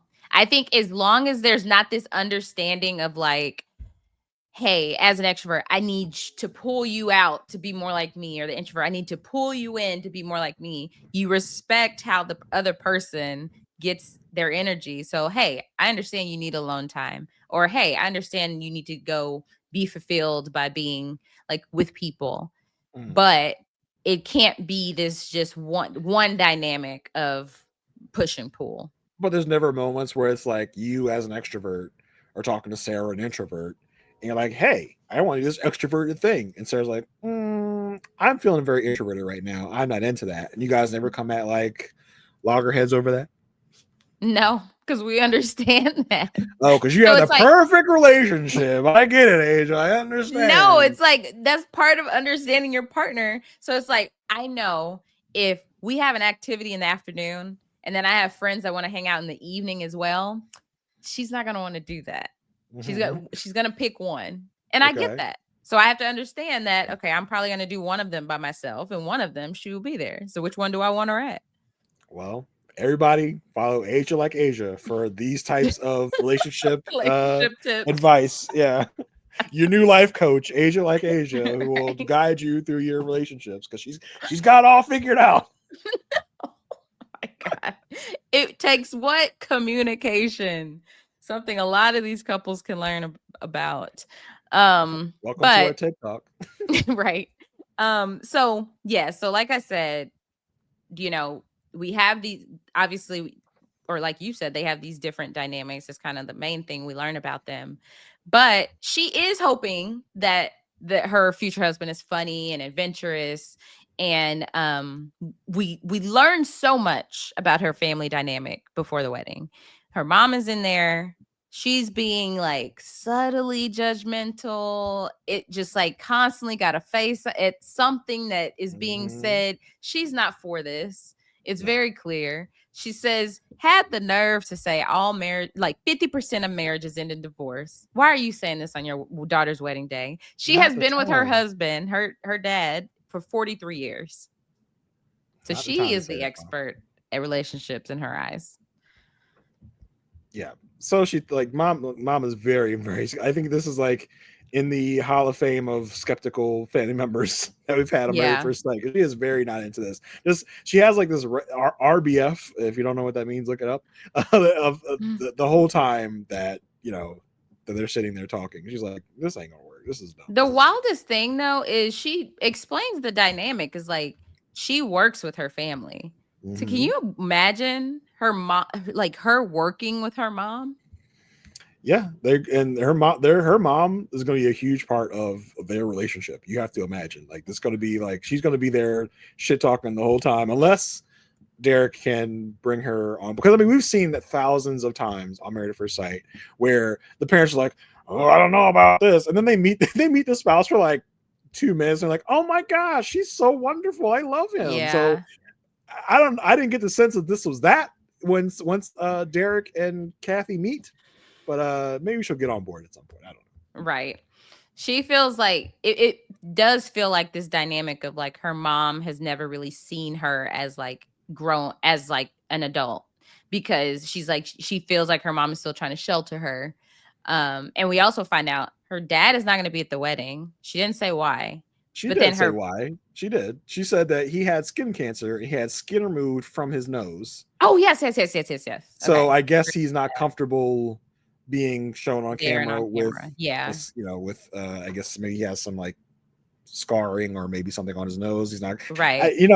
your mileage may vary on how you feel about that. If you're like, well, get over yourself, it's your daughter's wedding. But from how skeptical her mom is, maybe her dad is just as skeptical. He's like, it's not gonna work anyway, so what's the difference? What's the Yeah. point? I'm just not Why gonna be there. bother? Yeah. Yeah. And her brother is super private, so he's not going to be there. And so she's walking her own self down the aisle and she's like, look, that's my life. I've gotten myself to here. And so I'm going to be the one to walk myself down the aisle. I'm a self-made real estate agent, but I do work with my family, and they did kind of get me. But I am a self-made person.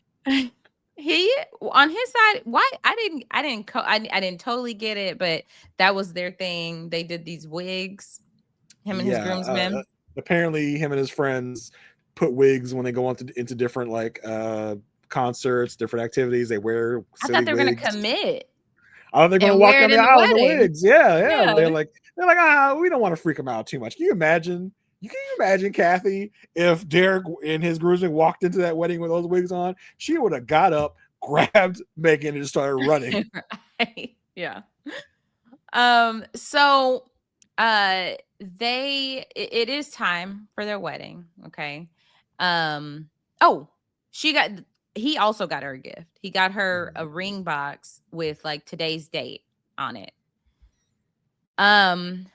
So it's time for him to walk down the aisle. He walks down the aisle. It's really awkward because then like somebody asks, like, did he say anything? They're like, no, he didn't say anything. He's also probably very nervous. Like this moment, I don't think is too telling on how a person will be, right? I feel like every guy handles this differently. Either somebody goes to the front, looks over her side, hi, I'm so and so, nice to meet you. Like they're very open in that way, or they go up there and they're silent. I mean, but I think the way to go and to make a great first impression is to get up there, introduce yourself to the bride's family. Yes, that is the way to go. But I'm just saying, like, I wonder if they're like judging him off of that. We get it, Asia. You love Derek. Derek is your crush of the season. Derek is the person you're gonna cape up for every moment of the show. You're gonna cape up for Derek. No, I'm not. Oh, I'm not. Okay, all right. Yeah, you always had that one person that they can never do any wrong, and it seems like Derek might be a person. Not this season. We'll so she walks down. Well, before she did talk to her life coach. She ends up walking down the aisle, and he says she looks beautiful. They're both smiling. It seems like there is mutual attraction there. I think long ago are the days of Chris and Alyssa. What's her name? Alyssa? Yeah. Yeah. I mean, because I think we always look out for that at this point. Like, is the person going to be attractive? Or are they going to be like, well, no one has been at the altar? No one has been as expressive as Alyssa was when she looked down the aisle and saw her groom and was automatically disgusted. No one had ever been before and has ever been since as outwardly disgusted as Alyssa was at seeing Chris down the aisle. So it's a high bar to clear. But yeah, I mean, listen, no one winced when they saw the other person. So yeah, it seemed like he said she looks beautiful. They exchange vows. They say their I do's. They didn't end up kissing, right? There is it's like a nervous kiss. Like it was like this quaint look. This officiant was terrible though. He was like reading off an iPad. He was like looking up and looking like he was like Megan. He pointed at Derek and said Derek and Megan, like, where'd they get this guy from? This is like a PA. Well, because even Megan pointed out, she was like, all right, come on, let's get with it. Yeah, let's start going. Come on, where'd they get this guy from? Is he like a random PA that the officiant call out and there's like, we need this is his first someone. But yeah, it was nice. It was because the guy was like, this is Derek and Megan, everyone, and she's like, what's your last name? He's like, Weiderman. So I guess she's learning her first name at that point. Yeah. So afterwards, obviously we get their first impression. He is really attracted to her. They're kind of getting to know each other, and he learns she's from Baton Rouge, and that's when she learns that he just moved to Austin. She's just like kind of like, whoa, okay, that's fresh. And so I was wondering if she was like wondering like, are you here for good or do we have another Mac and Dom situation, or it's going to be like, right? are you going to move? Are you planning on moving away from Austin? Mm-hmm. Which is like, you never really know what the It's a intentions are. fair question. Yeah, but I do feel like Austin is such a hub city now, where it feels like it is a place where you can like put down roots if you're not from there, even if you're a transplant. Yeah. And so they're both never been married, no kids. She's really relieved with him. Like she thinks that like she loves his smile, and his whole demeanor. We get to the reception. He does feel like there's chemistry, so that's good. Like the vibes are there. We learned that he lives on South Congress, which is like it used to be such a great place for food trucks when I was in college. They have completely overhauled it with all these high rises and stuff. It's no longer has its charm that it used to. But anyway, we learn about a big difference that these two have. R.I.P. the vibes of South Congress. Yes, literally. We learn she loves country. He doesn't. He likes more electronic music. And she's like, oh, every January we go to a country concert in Cancun. He's like, okay. He's like, I won't be. Right. I mean, but I wonder, is this going to be a big deal? If something like taste in music breaks up your relationship, then it probably was never meant to be in the first place, right? Like, something so small like that can't be a deciding factor of your relationship. Sometimes it's not that small, though. Me and my wife have not totally different tastes, but we have like there are things she listens to that I listen to. I mean, I'm sure the same thing with you and Sarah. Or I'm sorry, you guys. So no, we love all the same artists. We listen to all music the same is music. very important to us, so we do like all the same thing. music. Oh my! Did you marry your twin? Like, are you dating your twin? Like, what is going on here? Well, no. Not you announcing that we're not married. No, we're not announcing anything. So I think. I mean, no. I think it just like if concerts are like somebody's favorite hobby, like then it would matter. I mean, the fact that she travels for a specific festival, I think that's why like it means something. In they probably talked about so much stuff, right? Like they included this for a purpose. Yeah, I also was wondering if they included the EDM piece for us to connect him and Josh. Like I picture Derek and Josh, no matter what, they're going to EDM festivals through meeting from this experience. But I feel like if your relationship is strong enough, you can go to this concert, this festival of music you don't just like, to enjoy it because she enjoys it. Yeah, so have a fun time. You can shit talk the music, as your partner is loving the music, and you still have a fun time doing that together. So I think if they have a strong enough connection, they'll still make it work. Yeah. So he does talk to her strict mom, which I mean, is she even strict? She strikes me as strict. Oh yeah, I'm sure. Yeah. She says she don't know his intentions, and she's like, look, I don't have control over this, and I just don't like it. Yeah, like Kathy's the type of person is like, I'm a control freak and I'm gonna let you know it, and I don't care what you think about it. Like, yeah, I am a control freak, and she like legit says, I have no control here and I don't like it. Like, which would send immediate red flags to me if I'm Derek, of being like, so it seems like mom is the like basis of a lot of Megan's decisions. She works for her mom. She has a super close relationship with her mom, so it seems like this mom is going to be a huge part of our relationship. So that should immediately like, uh-oh, red alert. Yeah. And the only thing like her mom has to report back to her is he's not a serial killer. Yeah.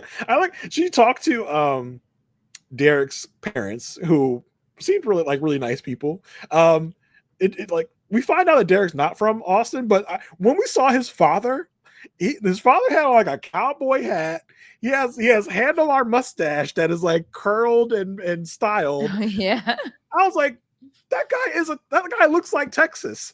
if you told me to point out a man that looks like the state of Texas, I would point to that man, and to find out that Derek's not even from Texas. Like, it doesn't seem like his family's from Texas. Like, that's with that daddy. That daddy ain't from Texas. Do you also think we ride horses in Texas? That's how you think. That's how I get I to the think grocery there's more. store. I think there's more horses per capita in Texas than anywhere else in America. Probably. I don't know. I can't tell you the last time I've seen a horse. Well, you don't live in the horse part, okay? But there's like everywhere else is the horse part. You know, it's Mm-hmm. not like Denver where they try to tell us all love is blind that Denver is a big Western community. Texas is a Western community. Like they're like that's where Westerns are from, right? Texas. So yeah, Mm-hmm. there's a lot of horses, cowboys. So I saw that guy and I was like, he looks like he's a Texan. How you gonna tell me they're not from Texas? But I guess he's just dressing for the part. I don't know. Mm-hmm. So yeah, when they like the wedding is over, they make it back to their hotel room. They do kiss like passionately on the couch. And Yeah. when he gets undressed, she's like, "Why are you so ripped?" So she's like, damn. Yeah. But apparently he has like night terrors and stuff. So we But learned so- that the next But morning. when like she tells her, she basically looks at the producer like, what the hell? He is ripped. And the producer's like, so you want us to leave? She's like, yeah, you guys need to leave like now. And they're leaving. He shuts the door. And he has like a look in his face of like, I'm about to smash, like I'm about to tear this up. Like, and go back and look. He has a look in his face like, oh yeah, we about to get it in. Bye. It's so weird. And then they don't. They don't. She said that they decided to wait a couple days. Yeah. Just a couple days. Just a couple days. We're trying to hold out for a couple days. Right. It's very clear they're both physically attracted to each other. Yeah, for sure. I like how she described his nightmares, which were more like night terrors, I guess, because he's like screaming, getting up in the middle of the night. He's like, "Oh, it's nothing. It's nothing. Just happens a couple times a year." She's like, "Okay, if you say so." Mm-hmm. So when they get to where did they go? Cancun? Panama. Yeah. No, yeah, the Panama Canal. What am I thinking? Yeah. So they went to Panama. She says, or they said they had fun. And she's just kind of like in this mode of like, man, it's crazy. We're married. Like sharing my spending is gonna be weird. You know, YouTube, Netflix, Peacock. I was like, wow. You know that wasn't in the Lifetime version. And when Peacock got a hold of the edits, they were like, "Oh yeah, we putting this in. Heck yeah!" She said Peacock. You hear that? I was like, I think Peacock's included in my cable. I don't think I have a separate purchase that goes like with my cable. I get like HBO Max and Peacock. Y'all, she got so much money. She don't know where her money's going. She don't know if she spends for a separate Peacock or was included in the cable. To have the life, to have the Asia Wealth life. I don't even know what subscriptions I got. I don't know. You can literally sit here and just name your subscriptions. Yeah. Oh, that's okay. Oh, the poor life. So, I have a budget, Asia. I have a budget too. I have to watch where I'm spending. I gotta keep track of what's going in and out of my bank account. Like some people are just like, the money comes, the money goes. I don't know what happens in between. I don't know. I don't care. I don't know the last time I looked at my bank account. Anyway, all I do is swipe the card. I don't care where the money's going or where it came from. I just know I have it. She answered a question for me that I've been wondering. Okay. People with ice bath habits. I've always wondered, how are you in abundance of ice? And she said she has a very good relationship with the corner store. Some brothers, they give her free ice. She said the brothers. Like we were all supposed to know who the brothers were. Like yeah, the gas station brothers. We all know them. Duh. Yeah. Is someone hurting you over there? There is a cat right here that keeps. I think it's the robe. It's the robe. Yeah, they're very attracted to the robe. He's like, what the heck is this? This is nice and fluffy. This is Lux. Who said this to you? Peacock? Right. It's a peacock robe, Asia. It's very nice. Married at first sight. This is very nice. Yeah, it's long sleeves.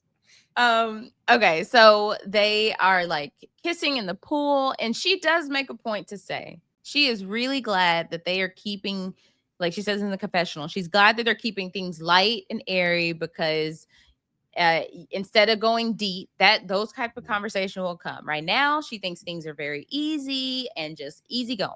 Which is telling you this is a intentional strategy that she is employing here to keep it light, keep it fluffy.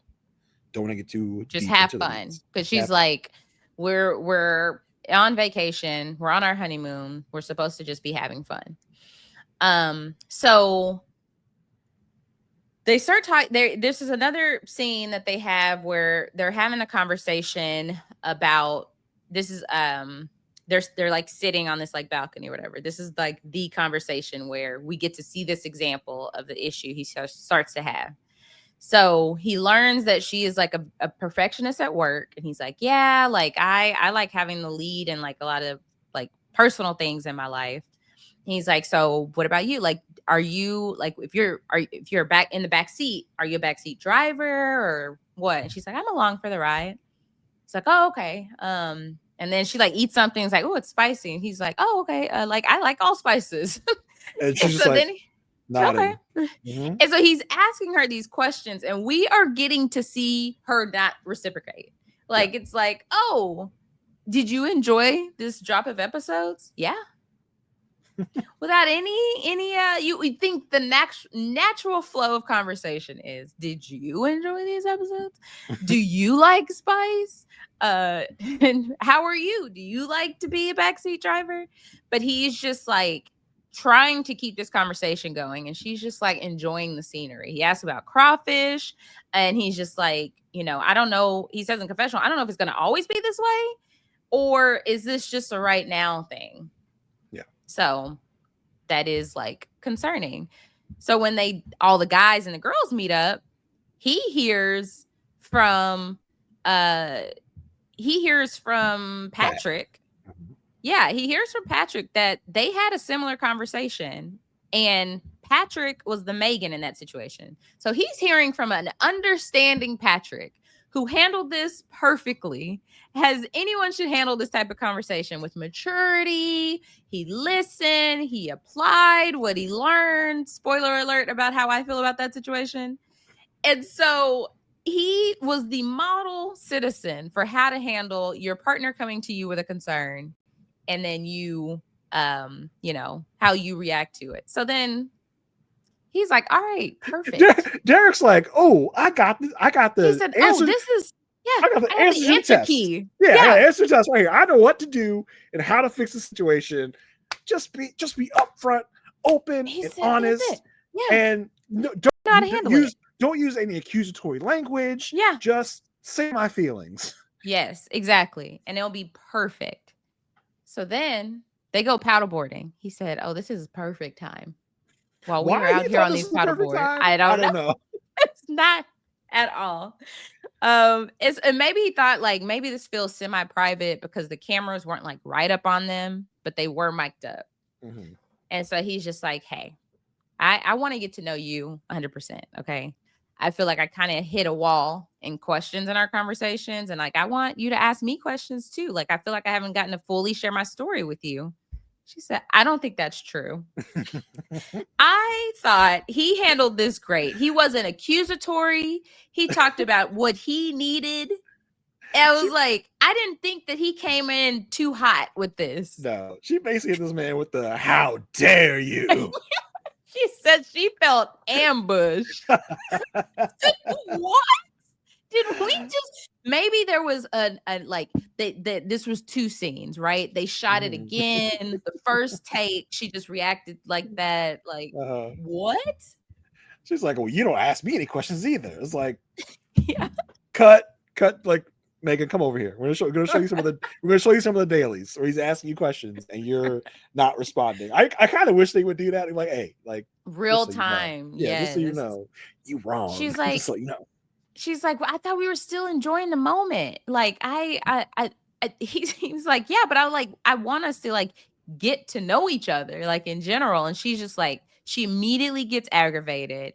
She feels like he has accused her of the worst. And she will not stand for it. She's like, I'm the type of person, she says in confessional, she's the type of person that freezes and puts up a wall. So basically saying that's what she's going to do now. Yeah. That's what she's doing. So I don't know what Derek just got himself into, But that clear, she said you got the right one on the wrong day. Yeah, she had came out with her fist just up with this very kind suggestion that they mutually get to know each other. I think Megan, she is someone that is used to getting her way. She's someone that is used to kind of being. I think she, as much as she says she doesn't want to lead in a relationship, I feel like it's more like her way or the highway in relationships. So the fact that he is giving her some criticism in the relationship is not going over well with her at all. Yeah, she felt like it was her performance review, and he said, "I am putting you on a performance improvement plan, and if you don't improve, I'm actually going to divorce you." Yeah, It literally was a simple suggestion, and it was just him being honest about how he felt, and I was like, "Dang!" Like it was one of those things of like she wasn't listening to. She heard what she wanted to hear, and yeah, I worry about them moving forward. yes. If you were to give them a number, what was? I'm not saying that you Ugh, would. What number? hypothetically. Hypothetically. Listen, Asia, we got to keep the classics around, okay? We Uh, know it's a new format, but the people are expecting things of us. Come on, give them a I rating. know this has to be revamped. I maybe with the way that this ended, I'll give them a 3 Okay, I'm gonna give them a because 2. she's still attracted to him. Yeah, but I'm gonna give them a 2. I'm gonna give them a 2. Okay. All right. Right. Next up, My let's head go. next. Let's go to Rhonda. Let's go to Grandma Rhonda and Pat. Love me Not some Rhonda. grandma. Love me some Rhonda. Yeah. So we meet them both. Rhonda tells us she's 63, but she don't feel 63.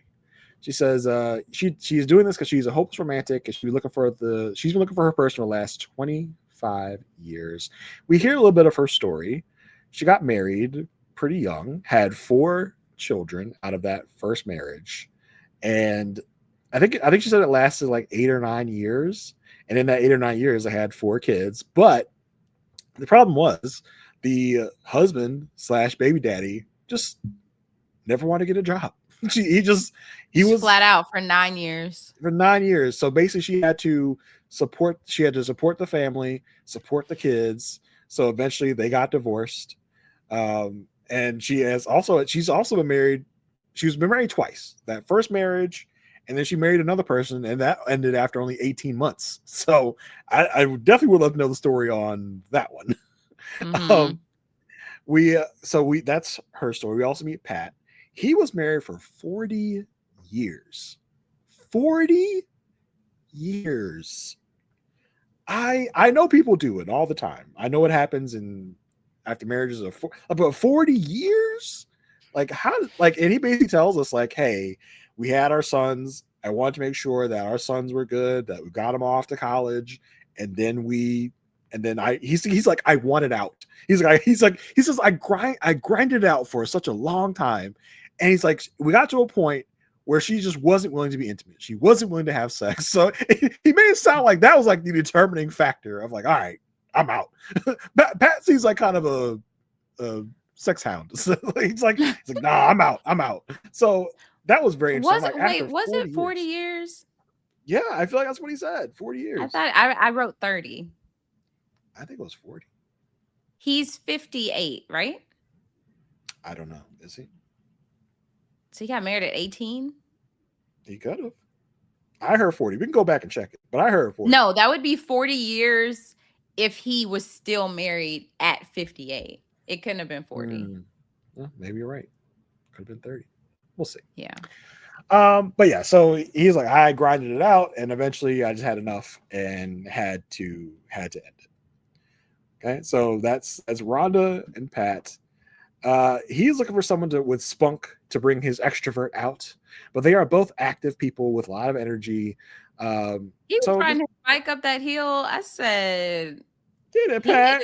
Let it right." I said, I've been huffing and puffing. I ride my bike on flat plains. We meet Rhonda's kids. She's hanging out with her kids in the kitchen, and her kids seem like really cool people. Like, I was like, she seems like she's like raised like four really like cool people. Like they seem very nice, very positive about the whole experience.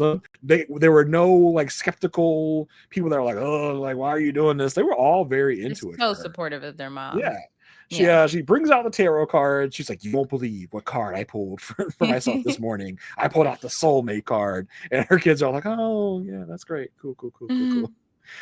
We get Pat at his house talking to his brother Austin. We find out that Pat works in the space operations industry, whatever that means. He helps do space stuff, I guess. And apparently both him and his brother Austin are huge nerds. And throughout the rest of this 4 episodes, Pat will make puns upon pun about space, about liftoff, and he says liftoff about 80,000 times in this drop of episodes. Well, I guess you don't hear a lot about space, because like in Houston, NASA is here. Yeah, so I feel like anytime you hear people talking about space, I'm like, oh yeah. Yeah, I wonder if that's why Pat's here. I don't know. Rhonda's kids tell her, hey, like you got to like tread carefully because you can be pretty intense. It's very, you can get very your way or the highway type of thing. I think we see that play out a little bit later in their other conversations when they get to the honeymoon. Yeah, so that could be an issue. We see Rhonda getting ready, because again, Rhonda and Pat are allowed to get ready at home. And get themselves to the venue. She comes out. She at least has a party bus. Yeah, I don't know if she paid for that party bus or production paid for that party bus. So you're like, we getting there in style. Right. So she comes out in her dress, and she's wearing just like a red dress. It's not like a traditional, conventional white wedding dress. She has this like really beautiful flowing like red dress. Like, oh, this is awesome. This is nice. I was like, this is the first time we're seeing something different, obviously, than like a red or cream. But also it's like it's her third wedding. So we also have never seen somebody like, because they made such a big deal when it was whatchamacallit's second marriage. Eric. Yeah, that was he's been married before. They said, we're going to outdo you this season. We got 4th marriage. And now Eric's on his 3rd marriage and about to have a kid. Congratulations to Eric and his wife. So yeah, we take a party bus to the venue. She says, she's had her kids are all grown. It's her time to prioritize herself and all the possibilities that will bring with us. We do meet up with Pat. He's meeting with his mom, Betty. I was like, oh, okay, that's nice. Mom's still around, still kicking. She seems to be with it. She seems to be all for this. In his confession, he said a lifetime experience and his divorce crushed him, and he will die trying to make this work. I was like, oh, okay. Yeah, that was intense. That was very intense. We have the wedding. We do all the vows. He seems very like he seems to like what he sees when she walks down the aisle. So that's definitely a plus. In his vows, he promises to be he promises to honor her, be very kind, supportive, and affectionate. Like, okay, he put that in there. He's like, I'm looking to be very affectionate, because it's not what he got in his last marriage by the end of it. So he's making sure, like, we're gonna be affectionate, we're gonna do this. Yeah, they were very kind of like, even at the ceremony, the officiant's doing their thing, and she's like talking to him in low tones during the officiant talking. He's like, he almost like he wanted to be like, okay, but they're talking to us, like, now we have to pay attention, like, no, I loved it, because every recent wedding, with the exception of like a couple, a lot of recent weddings I've been to, the couple is like talking to each other during the ceremony, because it's just like those quiet, like, I don't know what they're talking about, obviously, but it's just kind of like it's their day. Yeah, they're not saying like, oh, do you want to get some eggs from the grocery store later? Like, they're this is their moment. And so I thought it was more reminiscent of like a real couple. Yeah, and at one moment she like goes up and like touches heads with him. I thought it was like, are we doing the kiss now? Like, what are we doing? It seems they're freaking out for a moment, but it all went well. He keeps after the ceremony, they go sit down and talk. He keeps making space puns. He won't stop making space puns. They trade their stats. He's 59, she's 63. He's like, oh, like I can't believe you're older than me and that you're that old. He does tell he likes what he sees. Age is nothing to him. It's all about the connection. He says she wears it well. Yeah. We find out that he's been in Austin for about a year. She's been here since 1984, so he's been here for a long time. And he is a recent. She was in Austin when I was there. Yes, Aysha, thank you for that. you could have passed like ships in the night there. He tells her, he gives her the kind of the rundown. He's like, my son, I have 2 sons. Neither of them can make it. I was like, what do you mean? Like, what do you mean you can't make it to your father's wedding? Which for me, when people say that, it usually to me means like, oh, you're having a reality television wedding. I'm good. I think I'll stay home. I think that's something I can miss. He says he is semi-retired. He does let her know that he is living with his mother temporarily. His mother is 84. His father passed away quite recently. So he's kind of taking care of his mother. So Michelle from last season at home, like, no way, can't do it. Can't live with the parents. But I instantly wrote him. She's like, he's 59, still living with his mom. He's an adult. What's his plan? What's your plan? What's his plan? Yeah, I mean, but he definitely frames it as like, I'm taking care of her. That's why exactly. she more lives with me than I live with her. Right. It's like, yes. So he does sound like, listen, it's a temporary thing. We're working on trying to find a way for her to be on her feet, kind of support herself, which to me meant we're going to find like some retirement community for her to live in or something. So yeah, he tells her he's been divorced for 5 years and, he wasn't sure if he's going to do this again. She does say she feels the chemistry with him, but what? I thought it was really sweet that after he said like his dad passed 3 years ago, that she was like, all right, let's cheers to your dad. Yeah. It was like a very just like so sweet in the moment. I'm listening to you. Yeah. But she did forget his name. She's like, I'm so sorry. But I forgot you. And listen, it's not like his name was Katina. Okay, it's like it was tough. It's Patrick. Listen, she could have said, and it would have worked in this specific scenario if she had said, "How do you spell your name again?" Because he would have said, "Oh, Patrick," without the K. So I mean, if it was like Patrick with a K, she wouldn't have got away with that. But she could have easily gotten his name that way. That's a trick. If you ever meet somebody, you forget their name, just ask them how to spell it. But if they have a very common name, you might be out of luck. Yeah. They're like Sam. I mean, listen, don't let your name be Asia. And then be like, oh, ASIA, right? No. AYSHA. Did you read it? Did I read as you did that? No. Oh, okay. I know how to spell your name. Likely story. Mm-hmm. I was worried at first when they were getting married. I was like, he kind of seems like a very straightforward, very like serious person. And she is much more of a free spirit and much more of a go with the flow person. So I was a little worried at first. But we get to the reception and he's, at the very least, he seems game to go along with her. He may not be like as free a spirit as her, but he seems to be in these moments, he seems to be very willing to go along with her freak. He matches her freak. He does, yes. Yeah. It's because they're doing things like running around the reception, dancing around the reception, taking their shoes off in the reception. They said, he's like, oh, wow, like you're really kind of a rebel, aren't you? It's like, yeah.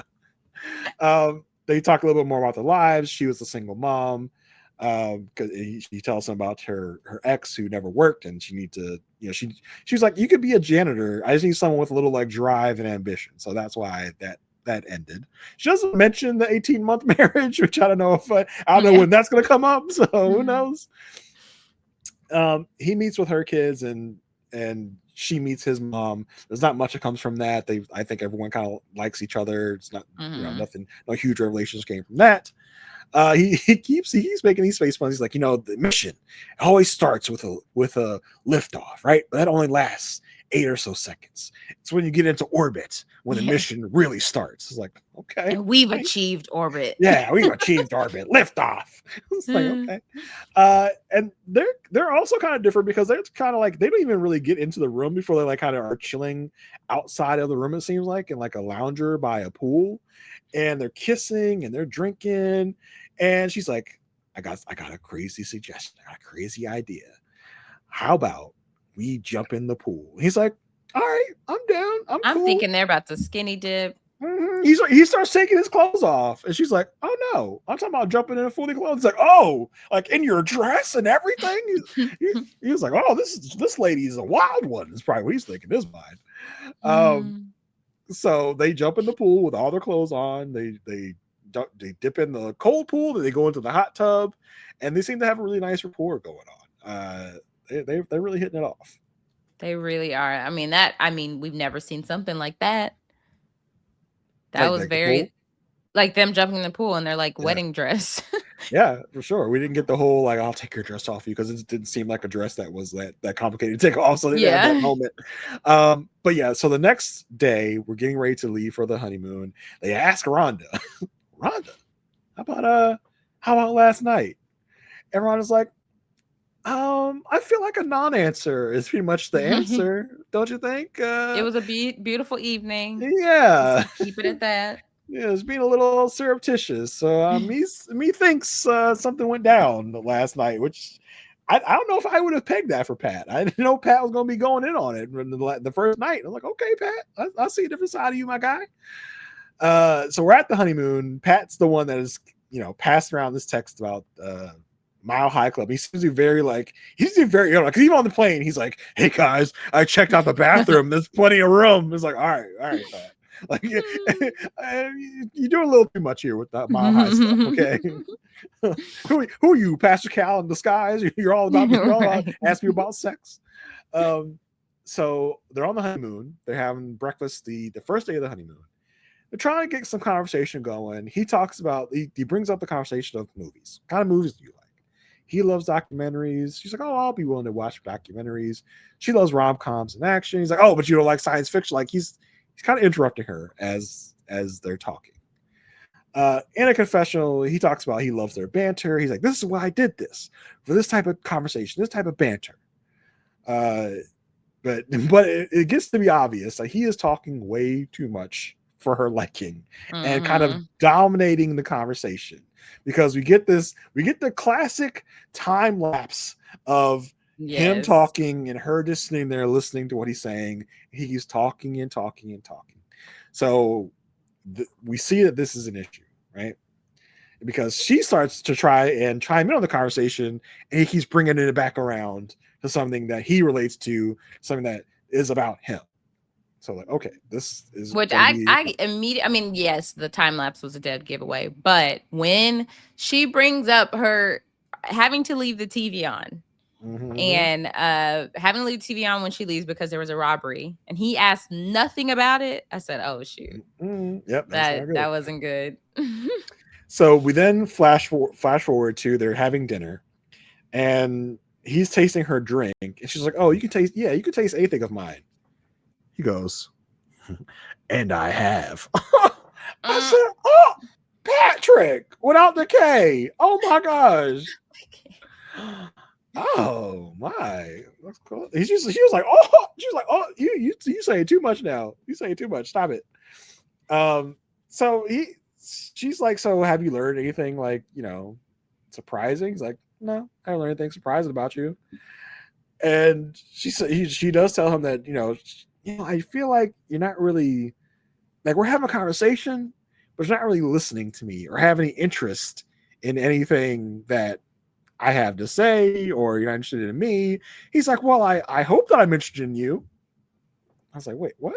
What do you mean you hope that you are? You either are or you are not. You would be the one to know that. How are you going to hope that? She breaks it down for him. She's like, well, we had breakfast with earlier. Specific examples, yes. Specific examples, she says, and I talked about the whole break-in, why I leave the TV on, and you didn't ask me any more about it. You kind of turned it back around and made it about yourself. he starts to try and make some excuses. He's like, well, I just feel like I need to fill silences. She's like, okay, that's good. But instead of talking about yourself in those moments, you can like try and ask about me and my experiences. He says, well, he's like, well, I feel like I have asked questions. She's like, stop. You are defending yourself. I'm not criticizing you. I'm not trying to say you're doing one thing or another. I'm just letting you know. Which I was like, you kind of are criticizing him a little bit, but okay, cool. I don't see it as criticizing. It's like, look, I'm trying to give you an example. We're not gonna just like leave this and then next week. Remember when I told you it was fresh? They had just discussed it, so it wasn't like it was like, hey, I'm nitpicking every conversation from here on out. It was like we literally just talked about this. Yeah, it almost felt like that the KB and Edmund stuff in Love Is Blind. Like, now what do you need to apologize for? I'm gonna count it out on each finger what you're gonna apologize for. But no, I think they both handled this very well because he's he confirms to her, I am very interested in you and very interested in your history. And she says, okay, well, ask me some more questions about like me and my life. He starts asking her about her dreams as a kid. She says, oh, I had a dream as a kid that I wanted to name Jennifer, which I was like, okay, that's an interesting dream as a kid. But then he goes right back and says, oh, well, boys like to do this. She's like, she stops him again. She's like, see, now you're making it about you again. I thought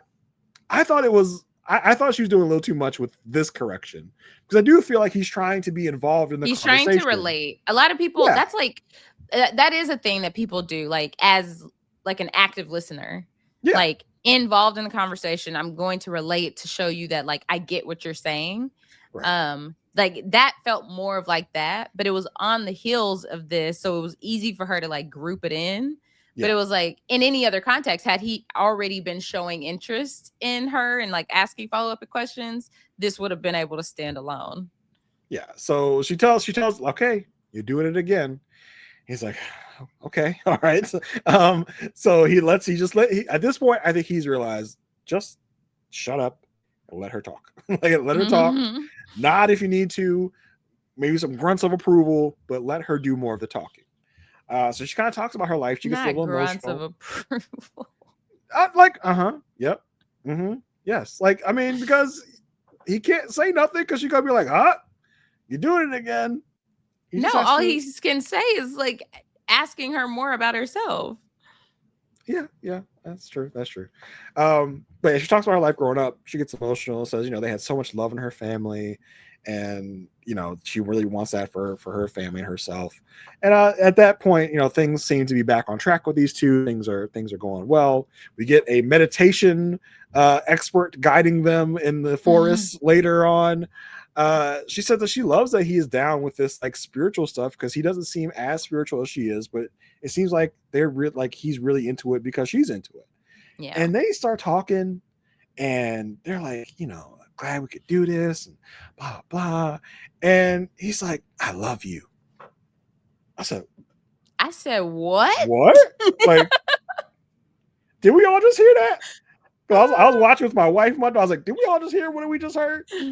And she goes, I love you too. Like, oh, she said it back. Oh my God. Oh, what is the fastest love you think we've got? Is this the fastest? Didn't we hear Steve and Noy? Didn't Noy say she loved? I think Noy said it. He didn't return it. Yeah, he didn't return it. But I think this is maybe the fastest. Like an Alexis and Justin may have hit that on hit the I love you on the honeymoon. Maybe. This was fast. This was a fast one. Yeah. He tells her like, yeah, the conversation we had earlier made me realize I was being too caught up in myself, and today it's feeling a lot more natural. He tells her he's amazing, she's loving, kind, affectionate. She tells him she loves him, she loves everything about him. I was like, damn. I was like, what? So I was like, oh, so that was no mistake. Y'all weren't caught up in the moment. Well, my question was all like, because it's a thing in reality TV, I think recently, of like, I love you, but I don't know if I'm not in love with you. Yeah. So like, where are we on that spectrum of like love to in love? I wonder. And is there a distinction for both of them? For just one of them? Is he in love with her, but she's just like thinking it's just, I love the person you are? I'm Yeah. not in love with you. I love the person you are. So who thinks what? I don't know. I mean, we'll get that later. I don't know. We do also find out at the girls' meetup that she does tell the other ladies they have had sex. I was like, wow. Like, and so yes, ladies and gentlemen, we've gone through 4 couples so far, and all 4 of them have had sex. Which, listen, if you're listening to this, you probably watched. All the couples had sex on the honeymoon at one point or another. All 5 couples consummated. We have never had that on Married at First Sight. That has never happened. This is, which is wild. This is season 19, and we're still having first. Yeah, that has never ever happened in the history of Married at First Sight. So this is a unique moment here in the history of Married at First Sight. So yeah, that is Rhonda and Pat. Yeah. If I'm giving them a rating so far, I think I want to give them a 4. That's how positive I feel about them, because my hesitation is, will Rhonda's eccentricities, her personality, because I feel like Pat is vacation Pat right now. Pat is new relationship Pat right now. How's it gonna go when we get back to the real world? Is Rhonda's personality gonna rub him the wrong way at some point? Yeah, I actually saw that Rachel Lindsay was talking about Love is Blind and was saying that Jordan was vacation Jordan when Sparkle Megan met him in the pods and then got home and things got real. So that reminds me of this. Is like, are we going to get a different version of anybody? This is a vacation version of them. But I'm going to give them 5. I have high hopes. I don't have a reason to believe that things are just going to go full 180, but we'll see. So guys, hang in there with us. We got one more couple to go. One more couple. Listen, it's 4 episodes. Look, we could cover 1 episode in 2 hours. So you imagine the fact that we are talking through 4 episodes here. So we had 4 hours of content, which is like usually what, 2.5 episodes of the old version of MAFS. And we agreed. I was like podcast equivalent. Yeah, like you said, we would cover 1 hour-and-a-half episode without commercials in 2 hours. So at that rate, we're doing okay. Yeah. Okay. Last but not least, we got Brittany and Will. We did already see their wedding on the preview. So we were like, oh, okay, things are going to be very tame. It's probably going to go fine. We learn a little bit more about them. Brittany is just like, she's ready to commit. She wants to be on Jeopardy. She loves to read, and they're just pairing that off with things he's saying he wants, and it matches up. She's okay with her partner being more experienced. She talks about growing up in a 2-parent household, and his parents divorced when he was 12, but he has a really good relationship with his mom. So she mentions, her parents have been together, or still together to this day, but they don't tell each other they love each other, and they're not affectionate to each other. She's never seen her parents kiss. Well, I was like, wow. Yeah, she says she's never seen them hug or kiss. I was like, that's crazy. She goes, I want the opposite of my parents' marriage. She's like, with all due respect. She knows her parents are going to be watching this later. Like, all due respect, I want the opposite of my parents' marriage. I was like, damn, that's crazy. I'd be mouthing down my wife in the vicinity of my daughter. I'm like, I don't care. Like, mouthing down. That's what you call it these days. That's what the kids are calling it. So we get to their wedding, and he's with his boys, right? He's like, in my past, I've dated women I was really attracted to, and I've dated women I appreciated their mind more. Oh man. They busted out laughing at that. They're like, that is one way to put it. I loved his boys clowning him, because he was saying things like, I've had a litany of women. They're like a litany of women. Like, right? Who are you trying to impress with these words? He said, my mom is very verbose. They're like, verbose? Said, what? We never heard you talk like this. Which is funny because it's like at every chance he's using like his biggest vocabulary word that he has in his arsenal. It was like, oh, And this his is boys basically TV. just told us he don't talk like that This on a is normal TV day. Will. This is Yes. TV Will right here. This ain't the Will we know. Yeah. He's like, what? I'm very verbose. Yeah. So she does say like there's a lot of single women in her family. And we do find out that her older sister passed away from COVID in 2020, which is just in the timing of things. Like we just covered season 11 on our Patreon, which was the season that happened in 2020. And so it's just kind of like, it's wild just to think of like the time. Yeah.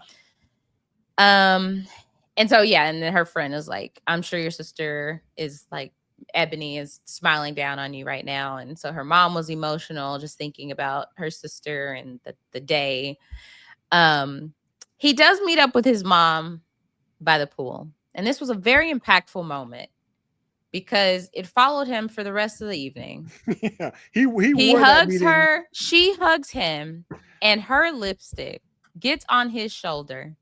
And I'm like, oh, okay, like after this, like for sure, they're going to clean it off. This man walked down the aisle, bright red on his shoulder. Did you look at his lips at any point and be like, why is this man wearing lipstick? Like, what is this lip gloss? What this man had the super bright red lips. I was like, did it, like his mom kiss him or something? And like, and that transferred over? I don't know. It was weird. But yeah, like you said, she hugs him, and that red mark. It was like the scarlet letter. It was like you can't not see that thing. Every time we looked at him, it was like I can only see that red mark on his shoulder. No one saw him in between the time of him going from that meeting with his mom to walking down the aisle. Maybe he couldn't get it off. Maybe it was that like that kind of lipstick. Or he's like, oh, if I try to start getting it off, it's gonna smudge. Yeah, maybe. I don't know. But there's no way no one didn't see that because that was all I could see anytime I looked at him after that. Somebody had Tide to Go in their purse. Somebody. I was like, oh, they're gonna get it off. They're gonna I couldn't stop looking at it. She does talk to her dad before she walks down the aisle, and he's just like, he's so happy. She's like, I know this means as much to you to have like your daughter walking down the aisle as it means to me. As soon as he walked in to the ceremony, somebody on her side goes, oh, she good. Yeah, she good. Yeah. She good. And they said, and then her cousin said, Jesus. And so also like, he's like, is he smiling? He's like, yeah, he cheesing as he should. Okay. Very spirited audience here in the crowd. Yes. Oh, I just like that's like I love us. So one of her concerns is like he's gonna be disappointed in what he sees. She knows she's gonna be attracted right away. Like she knows if she'll be attracted to him right away. When she comes in, mutual smiles. Like there doesn't seem to be a concern there. They exchange vows and the I do's, and like when it's time to kiss, he's like, up to you. And she's like, yeah. So they kiss. So all is well, right? They go to sit down after. This is where things I felt were a little awkward. Yeah. This is where I feel like it started to become, understatement. Yeah, it's a tad, They sit down. He gives her like the side hug. I was like, he did. I said, okay, side hug. That's a mean Asia hug. Like, well, like, that's not a husband and wife hug. I was like, what? So even like with their jobs, he's a tech consultant and she's in HR in the tech space. So I was like, okay, like y'all in the same industry, like this works. But it just doesn't feel natural. Like it feels like either he's really nervous or so she goes, I work in HR for a tech company. We also support our sales leaders. It's like, are you at a job interview? Like, why are you giving him your whole resume?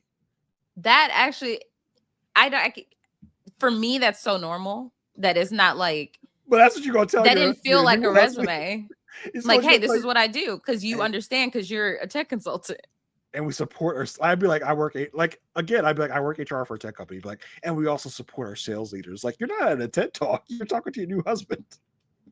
I just thought it was weird to add that add that little thing on the end of it. Well, so yeah, I can't relate because I feel like that if I meet somebody else that does like Workday consulting, like it's gonna sound different to somebody that's like has no idea what Workday is. It's like, oh yeah, I can tell you, I do this, and they're not gonna think, oh, is this an interview? It was weird to me. No, okay. As someone in this space, that's not it. Trust me, it was a very normal statement. Okay.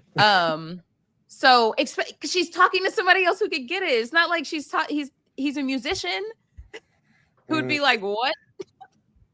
It just felt like we're spending too much time on it. It just felt like a weird add-on. No, I need you to get this. No, I'm kidding. Okay, so he's 30, she's 29. Both don't have children. She says she works out 6 to 7 times a week. How many times? Oh my God. Let's not end this podcast. How many times, Aysha? She works out many days in a week. She works out 6, 7 days a week. I need y'all to fill the YouTube comments and our reviews with telling Jason to grow up. You don't understand. Okay, I need to say it as much as possible so that it will die. Because an old man like me saying it will make it unpopular and it's not going to die. I need it to die because I hear it so often in my house. I need it to die. I'm going to say it so it dies faster. He says he does not necessarily believe in love at first sight, but he does believe people can catch your eye, and she has caught his eye. Which I was like, that's kind of an underwhelming thing to say. Not like she's beautiful, she's gorgeous. She has my eye. Like, yeah. Okay. He seemed very like, especially in these segments, he seemed very like robotic and very like stilted, very like flat affect. It's like, yes, I don't. Yeah, it's like it's really hard to tell if it's nerves or this is just his demeanor. I was like, let's pump some personality into this guy, and then later when they pump some personality into him, I was like, oh, I don't like your personality. It's like, let's go back to a flat affect.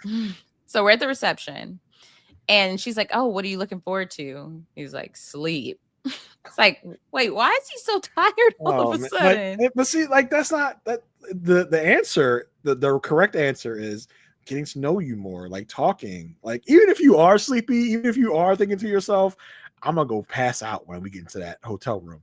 The answer out loud is to get to know you more, just to talk more. Like that's the thing. He said, look, I'm being honest with her, because even in a confessional, he goes, yeah, there's no hopes or dreams for tonight because I'm actually really tired. Yeah. It's like, boy, you got to play the game, man. He's not willing to play the game at all. So she tells him about like her sister and they're just kind of like getting to know each other. Simple stuff. But we learn that she says like she usually brings a blanket to hotels because she's used to sleeping with no sheets. He's like, what? He's like, well, I sleep on top of the sheets. I want to assume she just sleeps without a top sheet. Yeah. So you think she strips the comforter and the top sheet off of like hotel beds? Yeah, and sleeps with her blanket. And just sleeps with the flat sheet and then the blanket on top of her. Like right? The fitted sheet. Yes, the fitted sheet. I don't think she's doing bare mattress. No, I think that would be even at preposterous. Home. Even at home. Yeah, I think that's preposterous. I think yes, what she means is she has the fitted sheet and then she has a blanket or comforter on her at home, and then when she's at a hotel, she strips off all the other accoutrement, leaves her fitted sheet, and just sleeps with her own blanket she brought from home. Which my wife has been trying to get us to do this forever. And I refuse. I love my top sheet. I grew up my top sheet. I'm gonna keep my top sheet forever. Yeah, I used to be really consistent about top sheet during the winter, no top sheet during the summer, spring, fall. We don't have a winter here.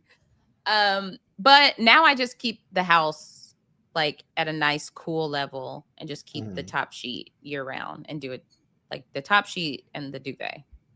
Yeah. My wife, the way we sleep, she refuses to use top sheet. I use a top sheet. So it's a very like weird configuration Yeah. when that happens. Y'all need one of those beds where you like That one rises person up can and- go yeah. up. Yeah. Yeah. You see only in like infomercials. Yeah. Um, We're in that phase of our lives where it's like, you all right, need you have your own. side, I have my side. We're good. Yeah. When we also learned he's a neat freak, which she seems to kind of like take pause at. Mhm. Okay. He goes and sits with her parents. Big meeting. Big first impression. You want to make Her a good first dad- impression here. Yeah, this would be the time to make a good first impression. And her dad is like, "All right, what sport?" He's like, "What do you mean? Like do I play a sport?" Or like he said, "Yeah, like you look like you played all the sports." He's like, "Oh, I did in high school." And he's like, "All right, are you Baptist?" Basically asking like, is he religious? He says, "I'm not too religious. I like to call myself agnostic." And they're like, "Well, what about your parents?" He's like, "I don't think they're involved in a church." He's like, "But they believe in Jesus, right?" And he's like, "Oh, Please. yeah." He's like, please tell me they believe in like I'm trying, like dad is trying. I'm trying to find He's trying to acceptable find answer. a point, yes, Yeah. that he to, can.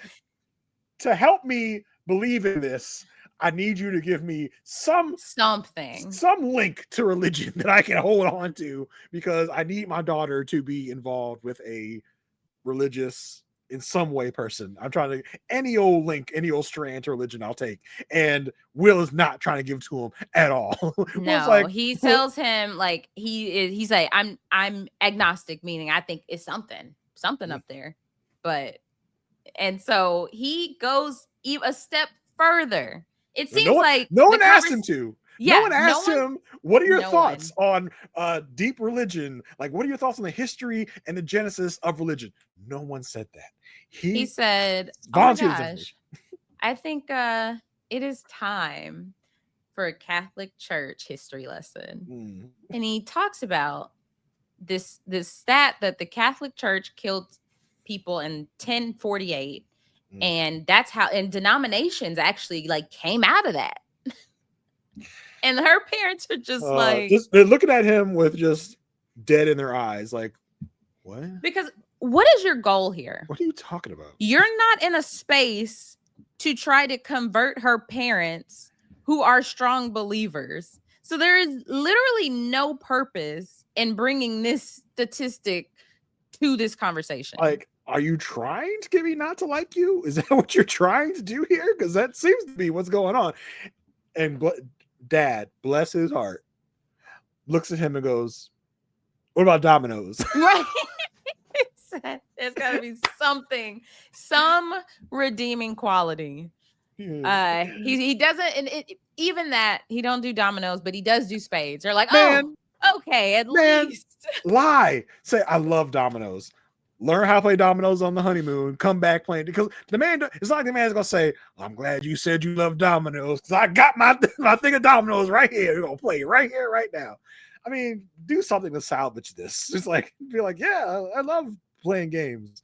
But yes, for some reason he wants to be really contrary, which that's what I is say. what we'll He see just later feels as well. like a natural contrarian that's like wants people, like no matter what it is, he wants to take the opposite stance and then be right and like try to turn the other person in that moment, because you would think spades is a fine enough point to end on, but no. Her dad's like, "Okay, like, are you gonna be strong enough, like, for my daughter?" Like, and he's like, "Well, I think it's about like letting her be herself. Like, I think we'll be fine." And it was like, why are you turning the conversation again? What was the point of that? He can't leave well enough alone, for sure. He has to say something to be, I don't know. It's weird. It's wild. Yeah. So it's the night of the wedding. She is feeling sexual tension. He said at a scale 1 to 10, she's a 20. In the morning, they are like having a little bit of banter. We don't know what happened yet, right? He says she has a voluptuous noggin. And he says he's still sleepy. Mm-hmm. I was like, this man needs to take a nap. So this is the next morning. Because okay, so they had their banter in the morning. This They're is the at the next honeymoon. morning. They're at the honeymoon, Mhm, and they yeah. have slept at the honeymoon. Yeah. And it's awkward, like awkward music, right? Yeah. She's We know like, something's up. We know something's we up. knew Like, something what happened. happened? What happened? She's not happy. She said the night was good, but it didn't end well, right? So we find out that they got intimate, which they proceed to phrase it as we got close. Yeah, they got closer. Yeah. So they got intimate, but they didn't take the precautions that they needed to. And so after that, he said, like, maybe we just shouldn't do this again. So she felt rejected. And she's like, that's not what she wanted to hear in that moment. She wanted to hear like support. She wanted to feel supported in that moment and just be like, hey, let's be more careful. Yeah. So basically, they decide to have sex without condoms, I'm assuming. That's the assumption I was making. For whatever reason, they made that decision, which I'm sure. I assume that a production like this would provide contraception if you asked for it, which they decided to forego that. And I guess she was worried about it afterwards, voiced that, and he was like, well, we don't have to do it again. It's like ever? Like what do you mean? Like, could you say, well, next time we'll use protection, or is he refusing to use protection? I need a little bit more context, because they were really dancing around it and skirting around. No, I think that's exactly her recount of events. Yeah. Okay. And so she just felt like so distant after that. And she says like, hey, I had an ex who literally resorted to breaking up with me after one argument. And he says, well, like, maybe we should just take our time with that. Mm-hmm. And so now she's at a point where she's like, we're just going to go at his pace. And that's the very like defeated mentality. Like I'm waving the white flag. Yeah. And it's like, we've met a lot of couples that have said, I'm going to go at their pace because that's what makes them comfortable. She was upset to be like, well, I guess we'll just go at his pace then, because I was like, oh, he's very irritated by this, and makes that known that she's irritated. Because I feel like he's still like in this moment, they're still not in this, like she said, they're not on the same page. They're not in the same book. I think they're in different libraries. Like, it's just they need a mediator. They need an expert at this point to help facilitate this conversation, because he's not hearing her. She's not hearing him, but now they have tried to like, let's move forward with enjoying the honeymoon. Mm-hmm. And we see them like wake up in the, like, we see them wake up in the morning. She's like, well, I just like, I don't want to, I want to be able to enjoy the honeymoon moving forward. Right. And he's like, well, or we just have the conversation again. She's like, I don't want to have the conversation again. Like, what do you not get about that? Like, it's like he doesn't get that she is seriously frustrated and seriously irritated by that whole situation, because he keeps trying to like make light of it. Yeah. They get a couples massage, and she was like, well, usually those are romantic, but that wasn't. Yeah, and that was to him, not a confessional. Yeah.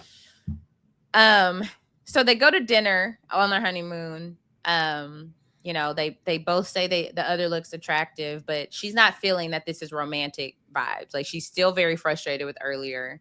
And he says this has been a little arduous. And they just have to learn how to communicate. Like, it hasn't been perfect. And he's trying to process like how to learn about her. And it's just one of those situations where it's just like, they're not really getting to know each other.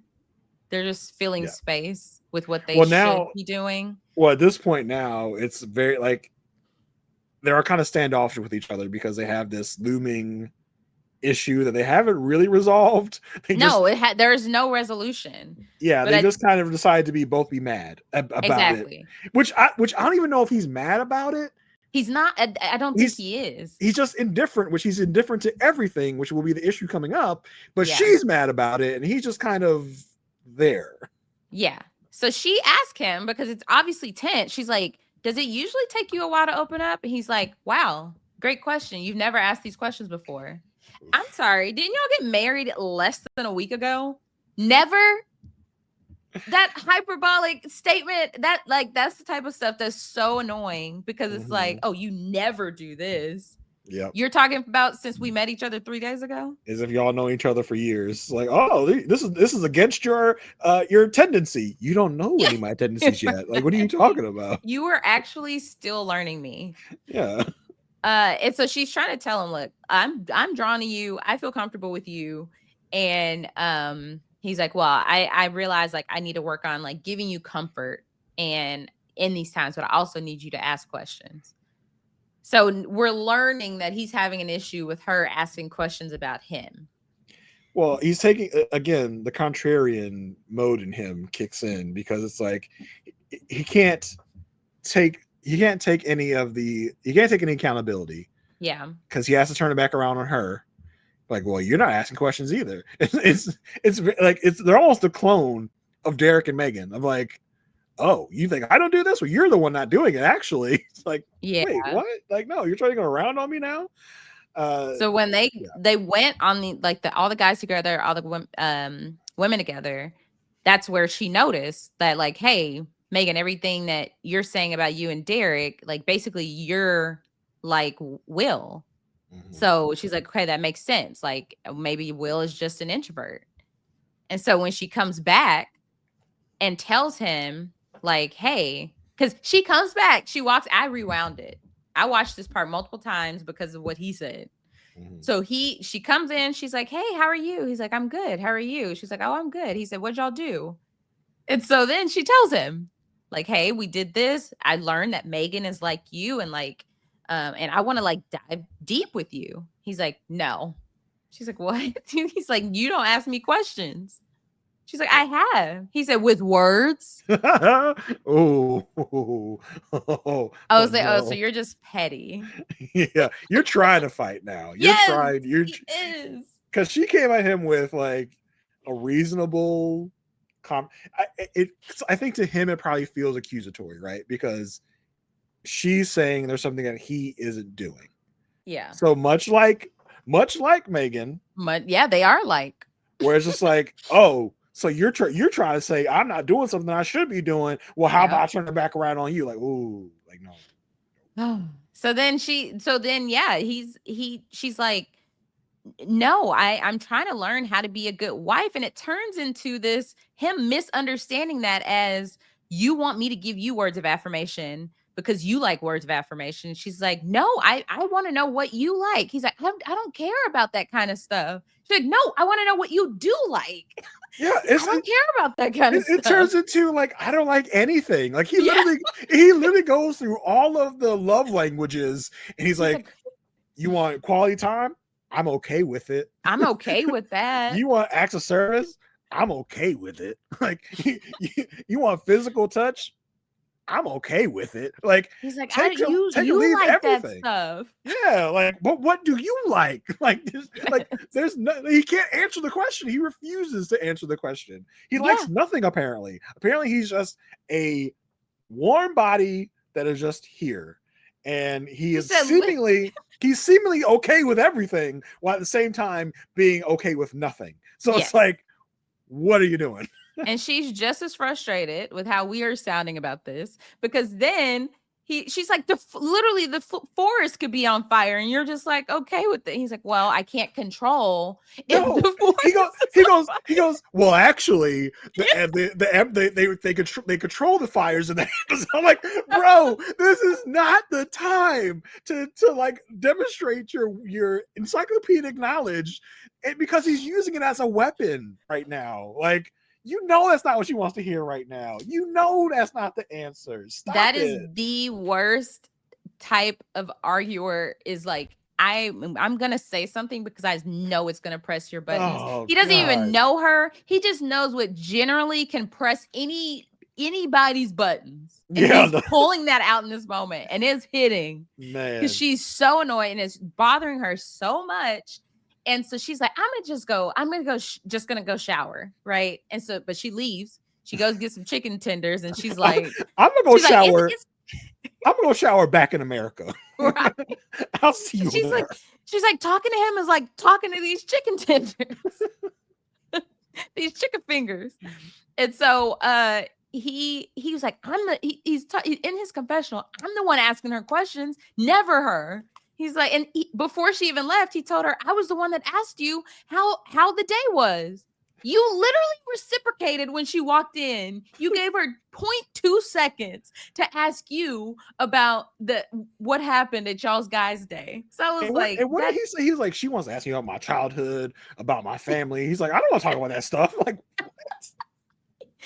You mean your new wife? Was with the guys, when he was with the guys, he was like, she wants to know everything. I don't know what she wants to know. It's none of your what show were we covering when someone asked them about they were like, basically none of your business. I forgot what show it was we recently covered.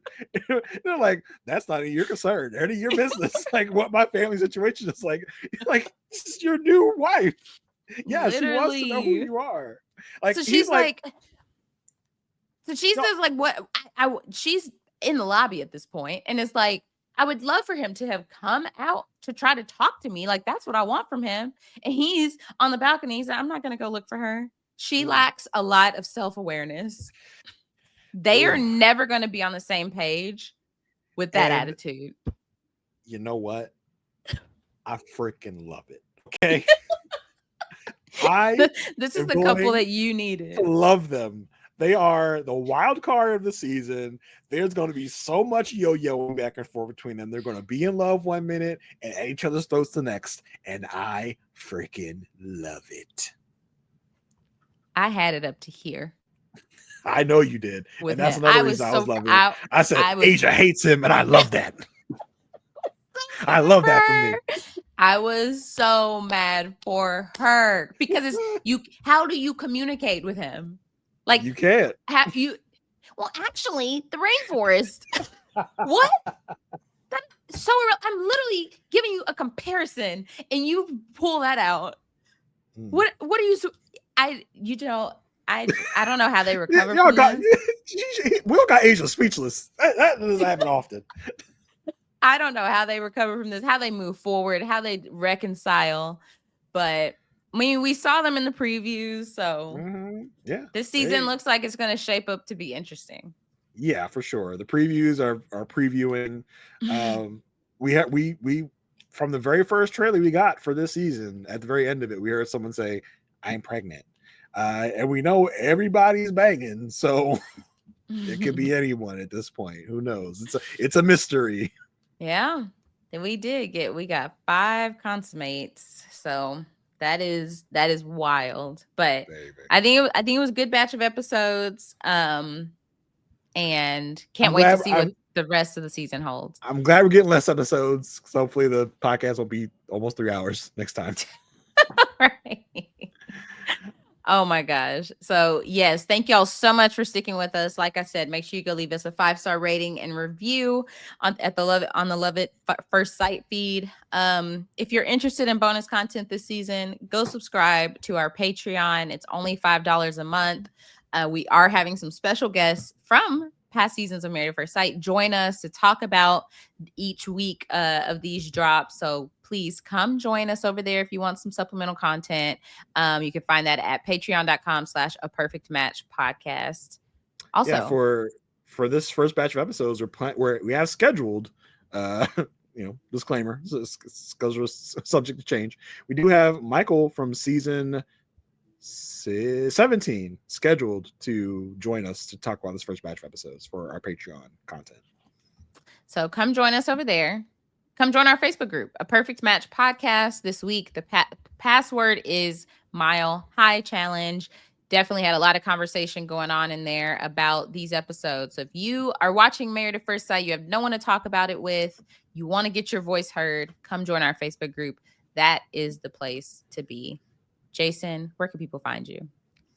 You can find me here. You can find me also in the same feed that you got this podcast. Me, Aysha, and Mary Krakowski are talking about Love is Blind. We're wrapping that coverage up. We just covered the wedding, the yeah, the wedding episode. And next week we'll be covering the reunion when that comes out Wednesday at 8 p.m. Eastern Standard Time. So check that out when that comes up. You can also check me out on The Good Pod with Marissa Garza as we rewatch the show, The Good Wife, and watch the current season of Elsbeth, which is a Good Wife spinoff. So join me and Marissa over there if that floats your boat. How about you, Aysha? Yeah, so I was on the recent episode of Diary Room Pod with Matt Lagori and Amon Adwin. I will also be joining Tane over on Altar Call to talk about episode 4. So make sure you go subscribe to their podcast or to Tane's podcast, Altar Call, so you can hear whenever, I'm making this appearance. Jason has been on there a ton. So finally making my Altar Call premiere, talking about episode 4. So I will have more thoughts about Brittany and Will. But yeah, you can follow me at Aysha like Aysha. That's AYSHA like ASIA. All right. We'll see y'all next week to talk about the next batch of episodes. Bye.